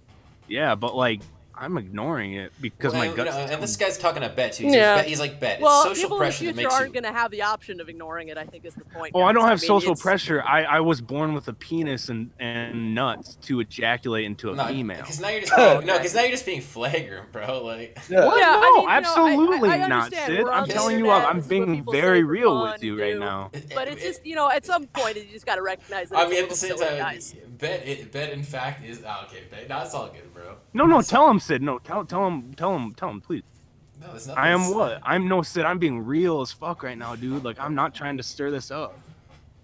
Am I an animal? Yes, no, exactly. That's what yes, we all are. We all are. Bet, you're just like you're much more. An animal you're less that went in to control school, of your base that had all kinds of opportunities. You're not living in a tree somewhere without any knowledge of right and wrong. You're fully capable of making ethical decisions. That's a fruity Fred. Bet is a fruity Fred. He's not a bad boy. He's not a bad boy. I just have to prove it, please. Bet you're also from like a huge family too, and all your brothers and sisters have kids, don't they? Like you have like what? How many brothers and sisters? Well, I don't know why you're laughing at how Catholic. I honestly feel. So fuck you for that. But like I feel like I'm giving you honest, raw, my feelings, my truth. I feel like I should be having kids. I feel like I'm being driven from my heart, from my head to have kids. And I don't subscribe to this. It's very logical what you're saying, but I feel like I am being driven to do this. I feel. It's like, are you a girl? Oh, I feel. I don't think. No, come on. Sid, now you're just gaslighting. Sid, now you're just gaslighting. No, you're not squaring up with what I'm trying to say to you right now. Say it with your chest, Ben. Stop. Why are you laughing? Why are you laughing? No, guys, calm down. The way I'm saying it is from my heart right now. Bets, like bets. I'm a fucking real dude, and you're laughing it off. Bets. Do you realize that basically the reason why you're like, kind of running away from the position is because the idea of not having kids in the end kind of hurts you in a way. Like it kind of makes you anxious in some way, maybe. Yeah, and people do often have that reaction, and I do understand that because people are raised to believe that procreating is a kind of immortality. You will live forever. What I would have to counter that, hold on. If I can respond to Yuri, what I would counter with that is, I wasn't done. Yeah, keep going. So the reason why you see that as important to have kids is because there's suffering you want to avoid yourself. Yeah. Why would that be more important than preventing a lifetime of suffering for your kids? But you're just like going into that with the fact that every child that's born is just going to suffer for fucking ever. That's not the truth. There's a lot of happiness. I'm not saying that. I'm just saying that the average, kid. You're saying that the possibility is definitely going to have more anxiety than, I'm not going to end up having a kid in my life. Sure, that can be stressful. That can fuck your mind for years. But if you take a lifetime, the average, kid that he could have, what he would go through would probably be more bullshit than just that. This is a question I have just to try to get some insight. Have you guys had like very unhappy, just sad lives? Like you haven't had a lot of personal. No. We've lived lives. We've had positives. We've had negatives. I mean, good parents. No life is super good parents here. That's what I mean. Super good parents. Never miss money. The way you guys keep speaking about it is life is just this inherent suffering shitpool, and it's not because you can. There's so much joy. It just doesn't add up. It just doesn't add up. You come from good families. You've had a good life, but you say to just be stagnant, and at the very core, end it. Look, I can just realize that there doesn't need to be another me, right? Okay, I could have just not be born and there would be nothing wrong with that. Despite a lot of shit I went through that's not necessarily as horrible as some other people went through. I could have avoided that, why do you have to shame me for wanting to have kids? No, I'm not shaming you. I'm just making arguments. Your ego is the one shaming itself. Your ego is shaming you. I'm just making arguments. I have no ego. I have no ego here. Everyone I'm has saying, I'm sure everybody has an ego. I'm completely stripping on Even my they ego. have an I'm ego. telling you how I feel. I can tell they have an ego. I mean, listen how they talk about it. They refer to everything as knowing. You chuckle off like my honest, heartfelt comments there. Like it's. I don't think I did. Listen, everyone is going to believe they're right. Listen to how they've displayed every point. They describe it as this like all being knowing, like they just know that they're right. When in reality, they just believe their own bullshit. And that's why something in my gut tells me don't listen to that. Okay, where's the evidence for the alternative? Okay, what's your reason? Because I don't want to be indoctrinated. Then what's the alternative? Okay, You what are is life doing? indoctrinated. Where's the God? I'm indoctrinated by a gene, by a chromosome, by a gene. Here's the alternative. Here's the alternative: that you were born, you are part of life, and just because you don't understand the purpose, life is driven. Life has been driven for thousands and thousands and billions of years to continue down this one path. Just because fat rope. Yes, suffering is part of life. Suffering is part of life. Just because you had a little fucking sad childhood and you don't fucking think who that said it's right that? to have Nobody a kid. said that. Nobody didn't say that. Dude, I can guarantee. If you just believe that suffering is all that there is, you obviously had some fucking something go on in your life. No, you're talking to two antinatalists. You haven't even asked them about what their childhoods or their lives are like. You just said it was a good childhood. Yeah, boy, I was molested for years and beat with a fucking belt, dude, and I have more fucking gumption than this. Dude, what if I felt all that goddamn pain? Why don't I have a fucking gun in my mouth right now? Well, I mean, is that what we're saying for you to do? No, we're not telling you to give up on life. I'm telling you to have as much joy and happiness as you can. Don't subject anybody else to what you went through or to anything you shame similar. me for wanting to have a kid. So they're not shaming you. I'm talking to you about philosophy, and you're taking it very personally. For fun, probably, but you're taking it very personally. No, absolutely not. This is very like deep philosophy, and I don't fucking joke about it.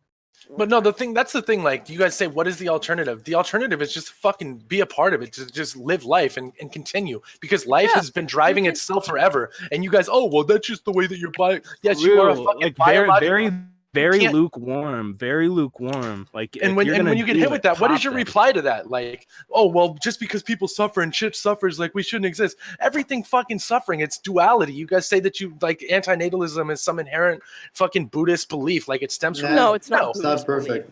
There's no Eurydos, then Eurydos misinformed saying us. yes to it. It's not doing anything. It's not your friend. It's not doing anything positive. Why do you believe that? Yes, it is doing things positive. Well, you say that it is. I don't believe that it living. is. It's pushing. It's fucking living. It's pushing past. It's dealing with adversity. You want to be lukewarm, roll up in your blanket, and this is tough. I don't want to do this. Everybody, come with me. Do this instead of fucking turning that shit up, blast that heat, and fucking live that life, dude. What for? What for? Because I fucking want to. Because my life wants it, dude. Yeah, do it. Subject anybody else. Don't you guys impose can do it. That's whatever you want otherwise. Don't cause harm. That's all we're saying. How is it causing harm to live and grip life and love I already explained all that, guys. So anyway, are we done with this for now? I think I gotta go. So anyway, it's been a pleasure. Thank you so much for having me on. Thanks for coming on. That was awesome. I sort of got antagonistic at the end, but that was awesome to get you guys. That's okay. I expected it. Don't worry. Anyway, I really do appreciate it, guys. Thanks for stopping by. If you get that fire and you stop by again. You're dying. All right. Your internet cut out. Okay, I'm just gonna stop the stream. I'm just gonna stop the stream so we get the VOD, and I'll restart it in like 2 seconds, guys.